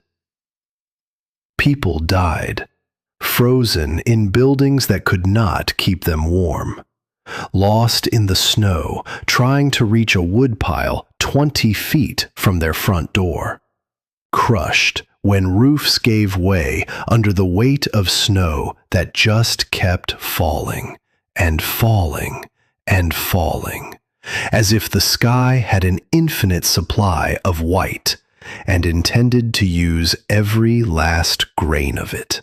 And on the hillside east of town, smoke continued to rise from nowhere. Hollis Crandall saw the smoke on the 6th day, when the wind dropped just enough to make out shapes in the distance. He stood at his window, the one window in his house that had not been blocked by snow, and he looked east. The sky was still heavy and gray, but in that grayness, barely visible, a thin thread of smoke rose from the hillside and dissolved into the clouds. He stared at it for a long time. His store was destroyed. His house was barely standing. His authority, the unshakable confidence that had defined him for his entire adult life, had crumbled as completely as the buildings around him. He had told everyone those children would die. He had laughed at a 17-year-old girl who asked for help. He had led search parties to drag her out of the ground and bring her back to civilization, because he was certain, absolutely certain, that civilization meant frame houses and shingled roofs, and general stores with proud, false fronts. And there was her smoke, rising steady and thin and calm against a sky that had killed so many people who had built the way Hollis Crandall said to build. "God help me," he whispered to the frozen glass. "I called them fools, and they were the only wise ones among us." When the storm finally broke, the survivors of Ridgewood began to move. There were 33 of them. 33 people out of a town that had held nearly 100. 33 souls huddled in the few buildings that had not collapsed, sharing what little food remained, knowing that another week without shelter would finish what the storm had started. Hollis gathered them in what remained of the church. The roof sagged dangerously. The stove had gone cold because there was nothing left to burn. People sat in the pews, wearing every piece of clothing they owned, their breath making clouds in the frigid air, their faces carrying the particular expression of people who have watched everything they believed in proven wrong. "I know where we can find shelter." Hollis's voice was hoarse. His face was weathered by days of cold and grief, and the slow, grinding work of accepting that the world was not what he had thought it was. "I know where those children are hiding. The ones we said would not survive. The ones we refused to help." He paused. The silence in the broken church was absolute. Water dripped somewhere from a damaged beam. A child coughed. "We are going to go to them. We are going to ask for help. And if they turn us away, we deserve it." Nobody argued. They had no alternatives left. Pride was a luxury that belonged to a world before the storm. And that world was gone. The journey was only a mile, but it took 4 hours. The snow was chest deep in places, requiring them to take turns breaking a path, the strongest pushing forward through the white until their legs gave out, then falling back to let someone else take the lead. The weak were carried by the strong. The children rode on their parents' backs, their small faces buried against coat collars, their eyes squeezed shut against the glare of sun on snow. An old woman named Hester, who had not left her house in 2 years before the storm drove her out, was carried on a makeshift stretcher by two men who had to stop every 100 yards to catch their breath. Everett Yardley led the way. He was the only one who knew exactly where the entrance was hidden, and he walked at the front of the column without hesitation, his boots breaking through the crust with each step, his face set with the quiet determination of someone who had been waiting for this moment without knowing it. They rounded the fold in the rocks just as the sun began to set, painting the snow in shades of orange and pink that would have been beautiful if anyone had been in a condition to notice beauty. And there was Astrid. She stood in the doorway of her underground home, watching them come. Leif was at her shoulder. Fenris pressed against her leg, his gray coat bristling, a low growl building in his throat. Behind them, visible through the doorway, the dugout glowed with warmth and light, and the contrast between that warm golden rectangle and the frozen white world surrounding it was so sharp it almost hurt to look at. Hollis Crandall stepped forward. His expensive coat was torn in 3 places. His boots were soaked through, and the leather had begun to crack. His face bore the dark patches of frostbite that would scar him for the rest of his life, marks he would carry to his grave as a permanent record of the day the sky proved him wrong. "I know what I said about you." His voice was stripped of everything that had once made it commanding. No confidence, no authority, no certainty. Just a man standing in the snow, asking, "I know what I called you. I was wrong. We were all wrong." He stopped. His throat worked. Behind him, 32 people stood in the snow and waited. "Please, there are children with us, old people. They will die if we do not find shelter tonight." Astrid looked past him at the crowd. She saw every face. Odette Prescott, who had spread rumors on the boardwalk. Dougal Hewitt, who had called this place a grave. Reverend Yardley, who had quoted scripture about obedience while turning 2 orphans away from God's house. And among them, the children. Etta Hewitt, 6 years old, clinging to her father's leg with eyes that were too large for her pale, thin face. Other small faces peering from behind their parents, red with cold, too exhausted and too frightened to cry. Leif spoke from behind her. His voice was hard, and in it was every ounce of the anger he had carried since the night he wanted to burn Margaret's house. "Close the door. Let them freeze the way they wanted us to freeze." Astrid did not move. She stood in the doorway with the warm air at her back and the frozen world at her front, and she felt the weight of the decision settle onto her shoulders like something physical, something with actual mass that pressed down on her bones. She could close the door. She had earned the right. Every person in that crowd had either hurt her directly or stood by while others did, and not one of them had lifted a finger when she and her brother walked through town with nothing but the clothes on their backs and a dog and each other. She thought about her grandfather, lying in his bed 10 feet behind her, his breath rattling in lungs that were slowly filling with the dust of a lifetime. Teach them.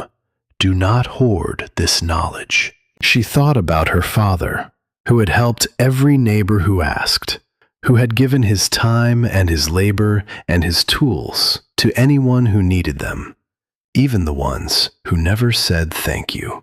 She thought about her mother, who had died on the crossing from the old country, who had wrapped her children in her own coat during a night so cold the sea spray froze on the railings, who had given her warmth away and not lived to see the shore. The silence stretched until it was almost unbearable. The wind picked up again, driving fresh snow against the huddled survivors, and the cold was doing its patient work on the smallest and the oldest, the ones whose bodies had the least left to give. Etta Hewitt buried her face against her father's leg and made a sound that was not quite a cry and not quite a word, just a small, thin noise. The sound of a child who has used up everything and has nothing left. Astrid stepped back from the entrance. "Come in, all of you. There is room."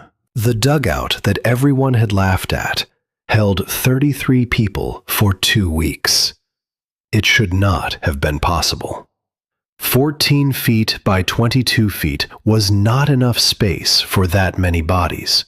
There was not enough food, not enough fuel, not enough air for that many lungs breathing in that small a space. But Astrid made it work with the same stubborn precision she had applied to everything else. The same refusal to accept that something could not be done simply because it seemed impossible. She organized them with the efficiency of someone who had been preparing for this moment without knowing it. The children were placed nearest the stove, where the heat was strongest. The elderly were given the best blankets. The able-bodied took turns keeping the fire burning, fetching snow to melt for water, standing watch at the entrance. She gave them her food, the preserved vegetables, the smoked rabbit, the dried berries that she and Leaf had gathered through the autumn and stored in the root cellar below. She gave them her fuel, her blankets, her space. And in giving, something shifted. Breck Tully sat in a corner with his blackened fingers wrapped in cloth and stared at the walls and said nothing to anyone. He ate what he was given. He drank what he was given. He did not meet Astrid's eyes. Whatever machinery had driven him before the storm, the cruelty, the swagger, the pleasure he took in making others feel small, it had frozen somewhere out in the white and had not followed him inside. Tensions rose as the days passed and the food dwindled. On the 4th day, a man whose name Astrid did not know began shouting that the portions were too small, that his family was not getting their fair share, that he had not survived the storm only to starve in a hole in the ground. He stood in the middle of the dugout, with his fists clenched and his voice filling the small space, and the other survivors shrank back against the walls with the look of people who had seen too much conflict and had no reserves left to handle more. Hollis Crandall stood up. He moved slowly, stiffly, his ravaged face making every expression into a grimace. He walked to where the man stood and looked at him and said nothing for a long moment. Then he said quietly, "She is feeding you with food she stored for herself and her brother. Food she gathered with her own hands. Sit down." The man sat down. It was the first time Hollis had used his authority in defense of someone other than himself, and the silence that followed had a different quality than the silences that had come before. Something had turned. Leaf watched from his post near the entrance. He did not speak, but Astrid saw him take on the work of rationing the water, counting the portions, making sure the children were served first. He did it without being asked. He did it with the focused attention of someone who has found, after months of searching, a use for the anger that lives inside him. Not destruction, distribution. Not burning something down, making sure everyone has enough. The conversation between the siblings did not happen in words. It happened in the space between tasks, in the brief moments when their eyes met across the crowded dugout, and held. Something was resolving between them, something that had been broken since the night Leaf wanted to set fire to the homestead. It was not forgiveness, exactly. It was not agreement. It was something more practical than either. The recognition that they were in this together, that the argument about their father's failings and Margaret's cruelty and the justice or injustice of the world was real, but also, in this moment, beside the point. There were 33 people depending on them. The argument could wait. It started with Etta Hewitt. The little girl had not spoken since the storm began. 6 days of terror had locked her voice somewhere deep inside, and her parents had begun to look at each other with the particular desperation of people watching their child disappear while still standing right in front of them. They tried everything. They held her. They sang to her. They told her stories. They wrapped her in blankets and rocked her and whispered her name. Nothing worked. Etta sat with her knees drawn up and her eyes open and empty, and the girl she had been before the storm seemed to have been erased along with the town. On the third day in the dugout, Fenris padded across the floor to where Etta sat curled against her mother's side. The great wolf dog, who had growled at every adult who entered, who had bared his teeth at Hollis Crandall and pressed his ears flat at the sound of Breck Tully's voice, lowered himself beside the little girl with a gentleness that seemed impossible for an animal his size. He laid his enormous gray head in her lap and looked up at her with amber eyes and waited. Nobody moved. Nobody breathed. Etta looked down at the dog. Her eyes were wide, and somewhere far away, the eyes of a child who has retreated to a place where the world cannot reach her. For a long moment, nothing happened. The dugout was silent, except for the low crackle of the stove and the muffled moan of wind above. Then the girl's hand uncurled, slowly, finger by finger. Her small pale hand reached out and touched the gray fur, tentatively at first, barely making contact, as if she expected the warmth to be an illusion. Then, with more certainty, her fingertips traced the ridge of Fenris's ear, and the dog's tail moved once against the earth floor. A single thump. Then another. "Can I pet the dog?" Her voice was barely there. A thread of sound, thin enough to break. But in the silence of the dugout, every single person heard it. Her mother's hand flew to her mouth. Her father, Dougal Hewitt, the man who had ridden out to find this place and called it a grave, turned his face to the wall and pressed his forehead against the cool earth so no one would see what was happening on it. Astrid knelt beside the little girl. "His name is Fenris.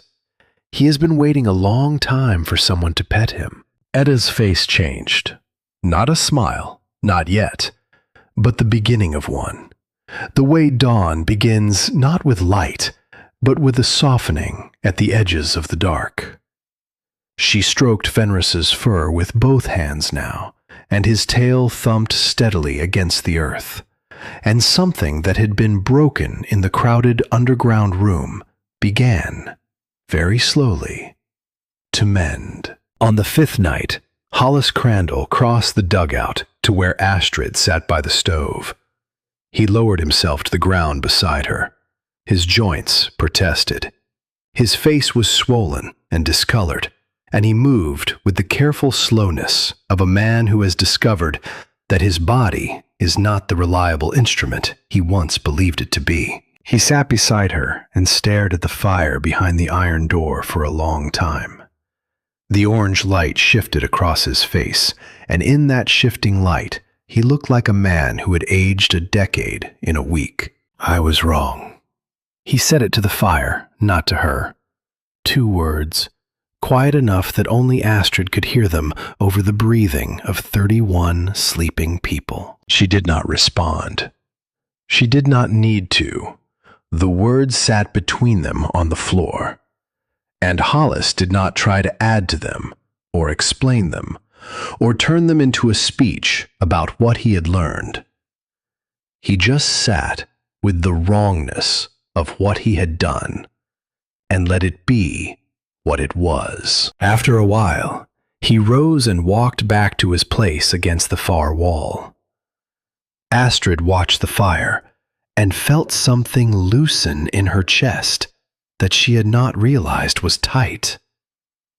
She waited for a word for it. Forgiveness did not quite fit.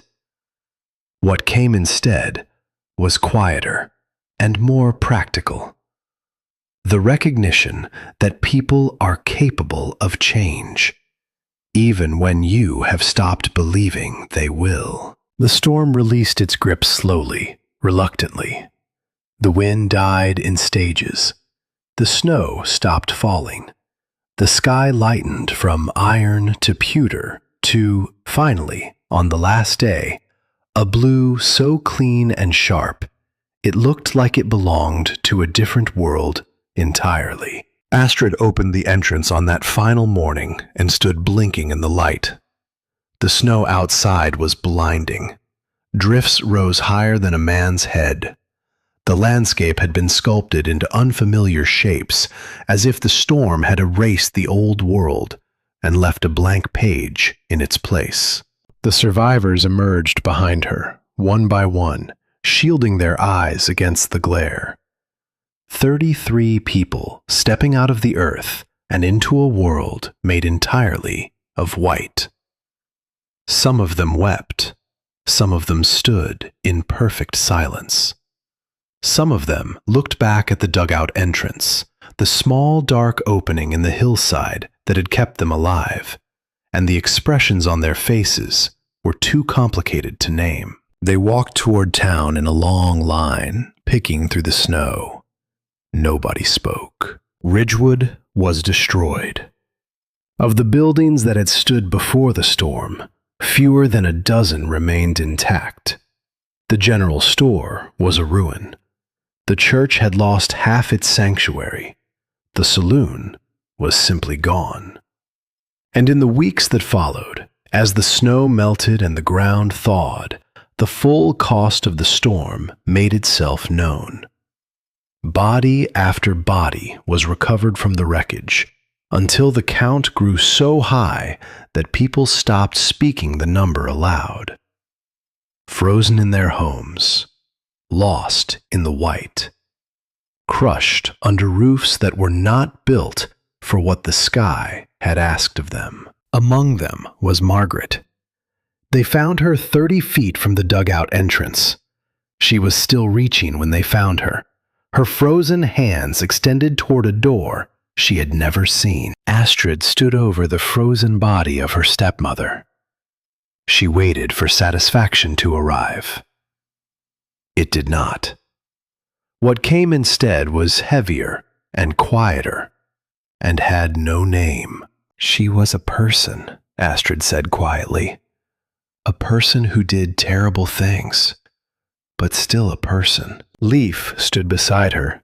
His face was hard, but the hardness had changed during those 2 weeks underground. The anger was still there. It would always be there, but it had settled into something quieter and deeper, no longer churning, but still present, the way sediment settles after a flood. He said nothing. He did not need to. Hollis Crandall found Astrid the following day. He stood before her with his hat in his hands, and his ruined face, and his voice stripped down to something she had never heard in it before. Humility. And Astrid, who had every reason to say no, who had earned the right to walk away and let them figure it out on their own, looked at Hollis Crandall and saw not the man who had laughed at her in his store. She saw a man who had been wrong and knew it. A man who was asking to learn. She nodded once. We start at first light.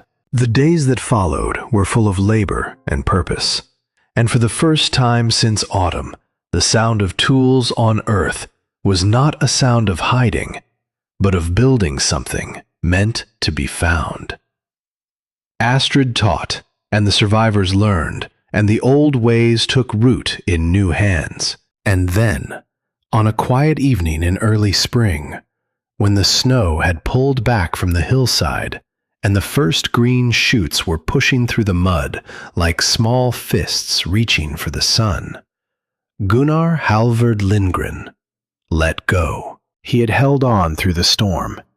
He had held on through the 2 weeks when 33 strangers filled the dugout he had designed, breathing the air he had calculated, warming themselves by the fire his knowledge had made possible. He had held on through the slow thaw that followed, through the days of recovery, through the sound of Astrid's voice, teaching the survivors how to read the earth the way he had taught her. He held on long enough to see his grandchildren honored, long enough to see the old ways take root in new soil. And then, with the patience of a man who has completed the work he was put on this earth to do, he let go. Astrid was beside him when it happened. She had not left his side for 3 days, not since the morning she had come to check on him and found his breathing changed, slower, shallower, each exhale carrying less and less of the man it came from. Leif sat on the other side of the bed, holding the hand that Astrid was not holding. Fenris lay at the old man's feet, his gray muzzle resting on Gunnar's ankle, keeping watch one final time. The light inside the dugout was golden, warm. The temperature held steady, the way it always held steady. The earth keeping its promise, even now. Gunnar opened his eyes. They were clear, present. The cloudiness of the past weeks had lifted, and for a moment, he looked like the man he must have been decades ago, before the mines and the dust and the arthritis and the grief. His eyes moved from Astrid to Leif and back again, and something crossed his face that was too large for any single word. Pride, relief, love. The terrible sadness of leaving people you are not finished loving. You have become everything. His voice was a whisper, carried on breath that barely had the strength to form words. Everything I hoped, everything your mother prayed for on that ship, everything this family was meant to be. Astrid felt tears sliding down her cheeks. She did not wipe them away. They fell onto the blanket, small, dark spots on the wool that Ragnhild had woven. I will teach everyone who wants to learn, she said. I promised, and I will keep it. Gunnar smiled. His eyes moved to the east wall, the one Astrid had rebuilt with her grass-binding technique after the rain collapse. The wall that was stronger than anything he had ever built in the old country or the new one. He looked at it the way a man looks at proof.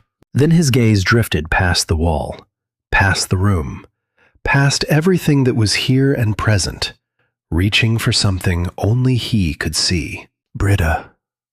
The name came out soft as smoke, a name 40 years gone. The name of a woman who had been waiting for him longer than his grandchildren had been alive. I am coming. His breathing slowed. The space between each breath grew wider, each pause lasting longer, as if he were stepping across stones in a river, taking his time, choosing his footing. The last breath was barely a sound at all. A sigh, a settling. Fenris lifted his head and let out a single, low sound that was not a bark and not a howl and not a whine. Something older than any of those. The sound of an animal acknowledging a departure it understands but cannot follow. Then silence. They buried him on the hillside near the dugout, where the smoke still rose each morning. Leaf carved the headstone himself, working for 3 days with a chisel and a patience that surprised everyone who thought they knew him.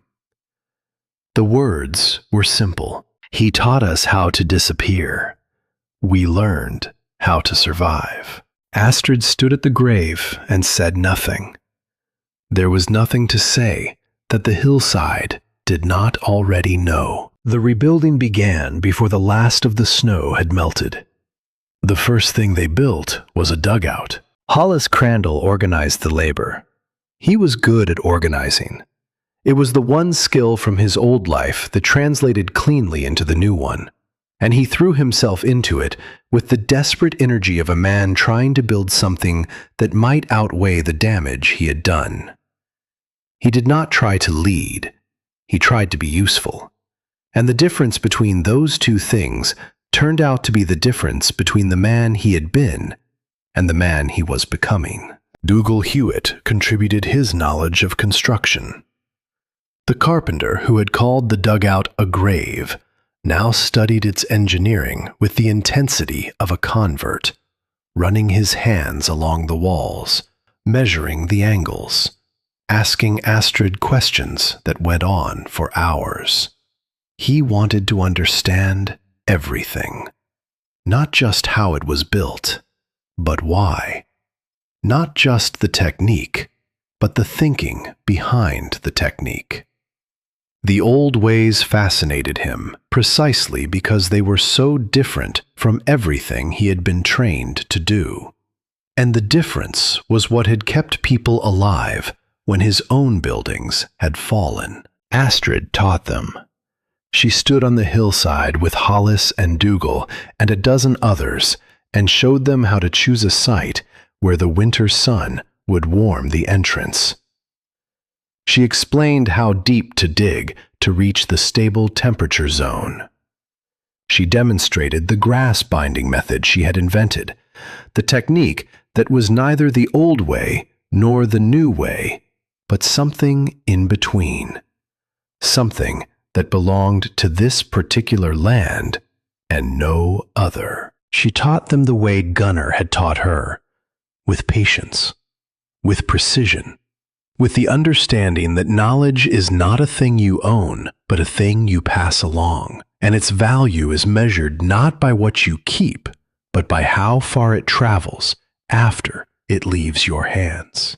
By the end of summer, 5 dugouts had been completed in the hills around Ridgewood. By the following winter, there were a dozen.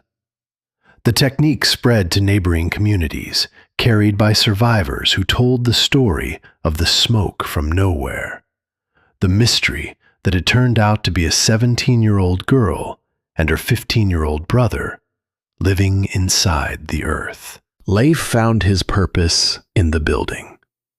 He traveled beyond Ridgewood, walking for days to reach isolated homesteads and small settlements where people had heard about the underground shelters and wanted to learn.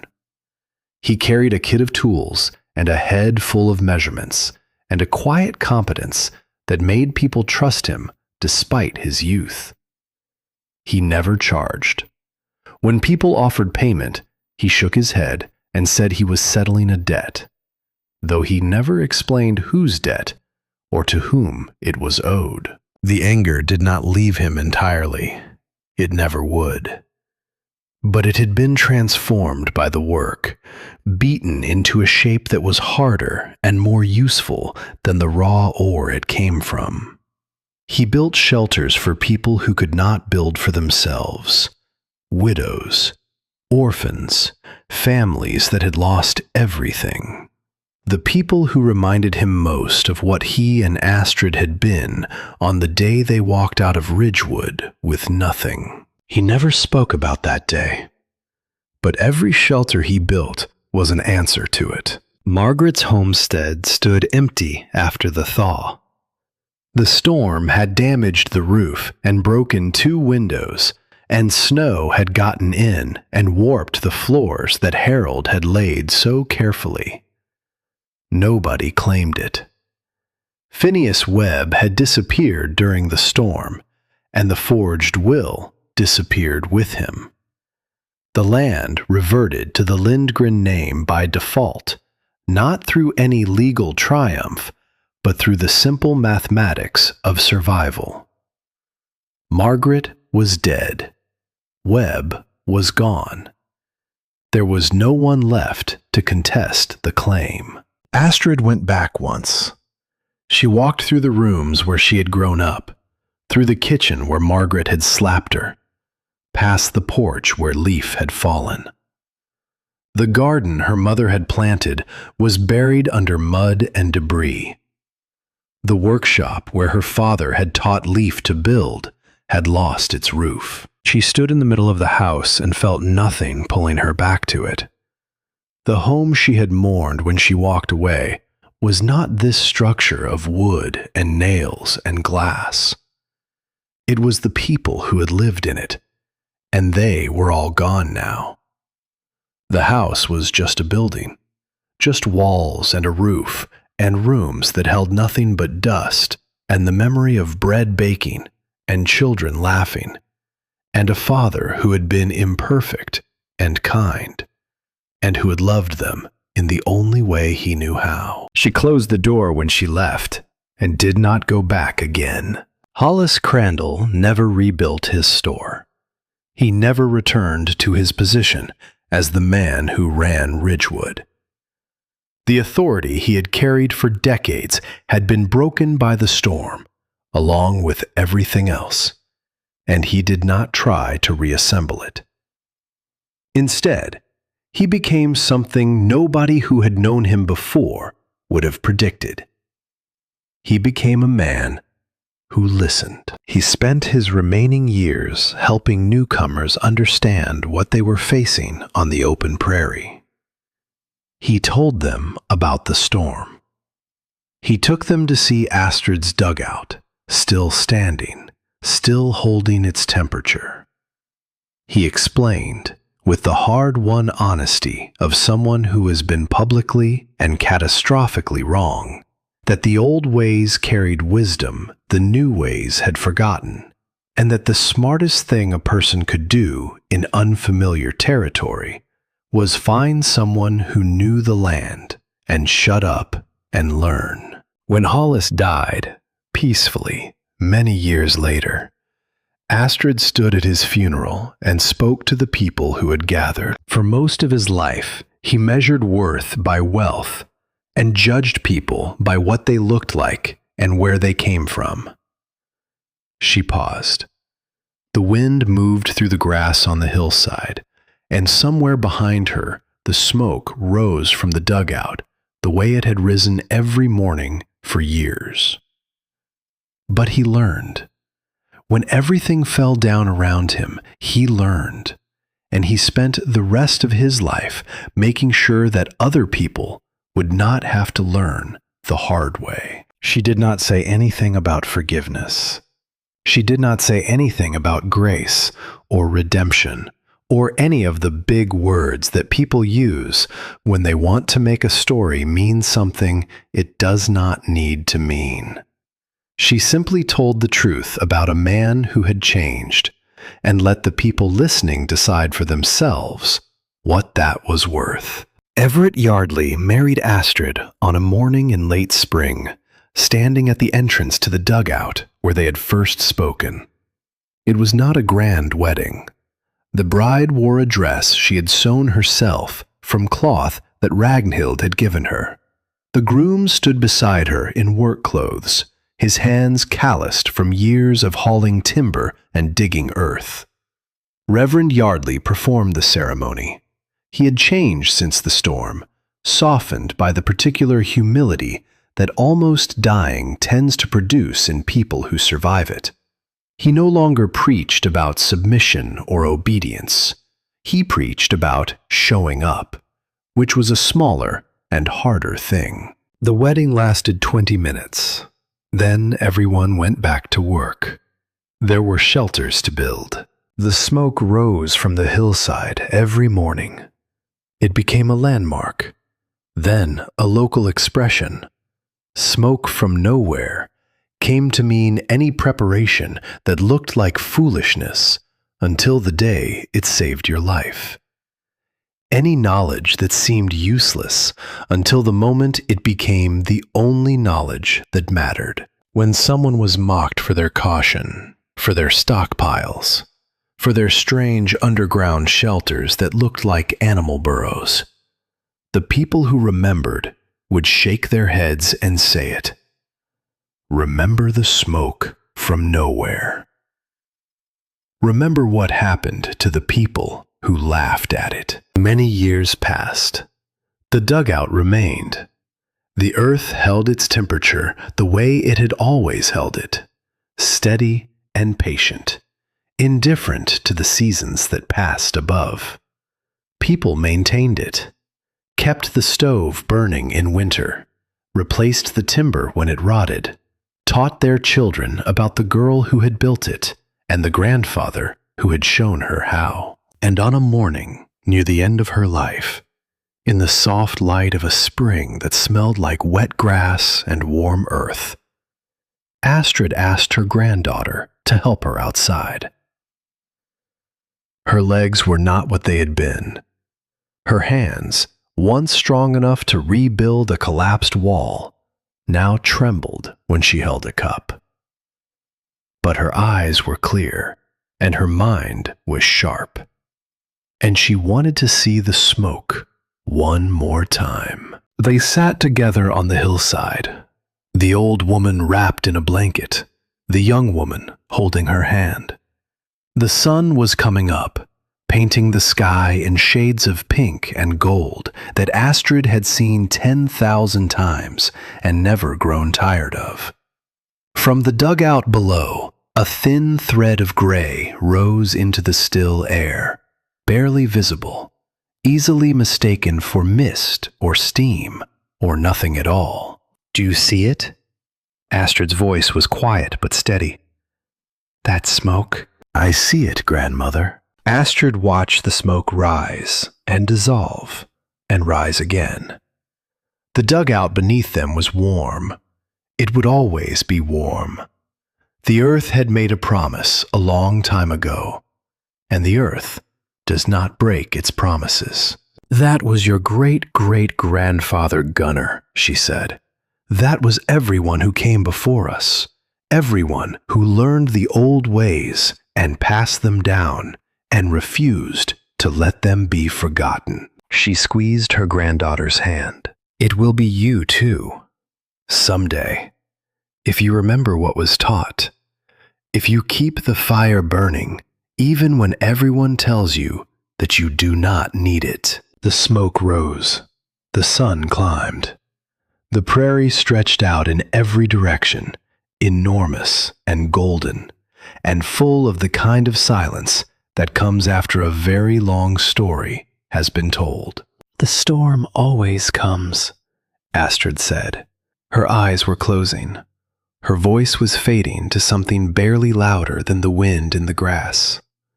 But if you build right, if you listen to the ones who came before, you can survive it. She was quiet for a moment.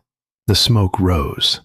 Her granddaughter held her hand and watched the smoke and said nothing, because there was nothing to say that the hillside did not already know. The smoke still rises from that hillside, if you know where to look. The dugout still stands. The walls still hold. The temperature inside is what it has always been, steady and warm. The earth keeping its oldest promise. And the lesson still holds, too, for anyone willing to listen. You can laugh at someone's preparations. You can call them foolish. You can mock what you do not understand and dismiss what does not look the way you think it should. But the storm always comes. And when it does, the ones who prepared are the ones who survive. And if they are good people, the kind of people who open the door even when they have every reason to keep it shut, they will save you too. The smoke rises from nowhere, but there is always someone keeping the fire burning.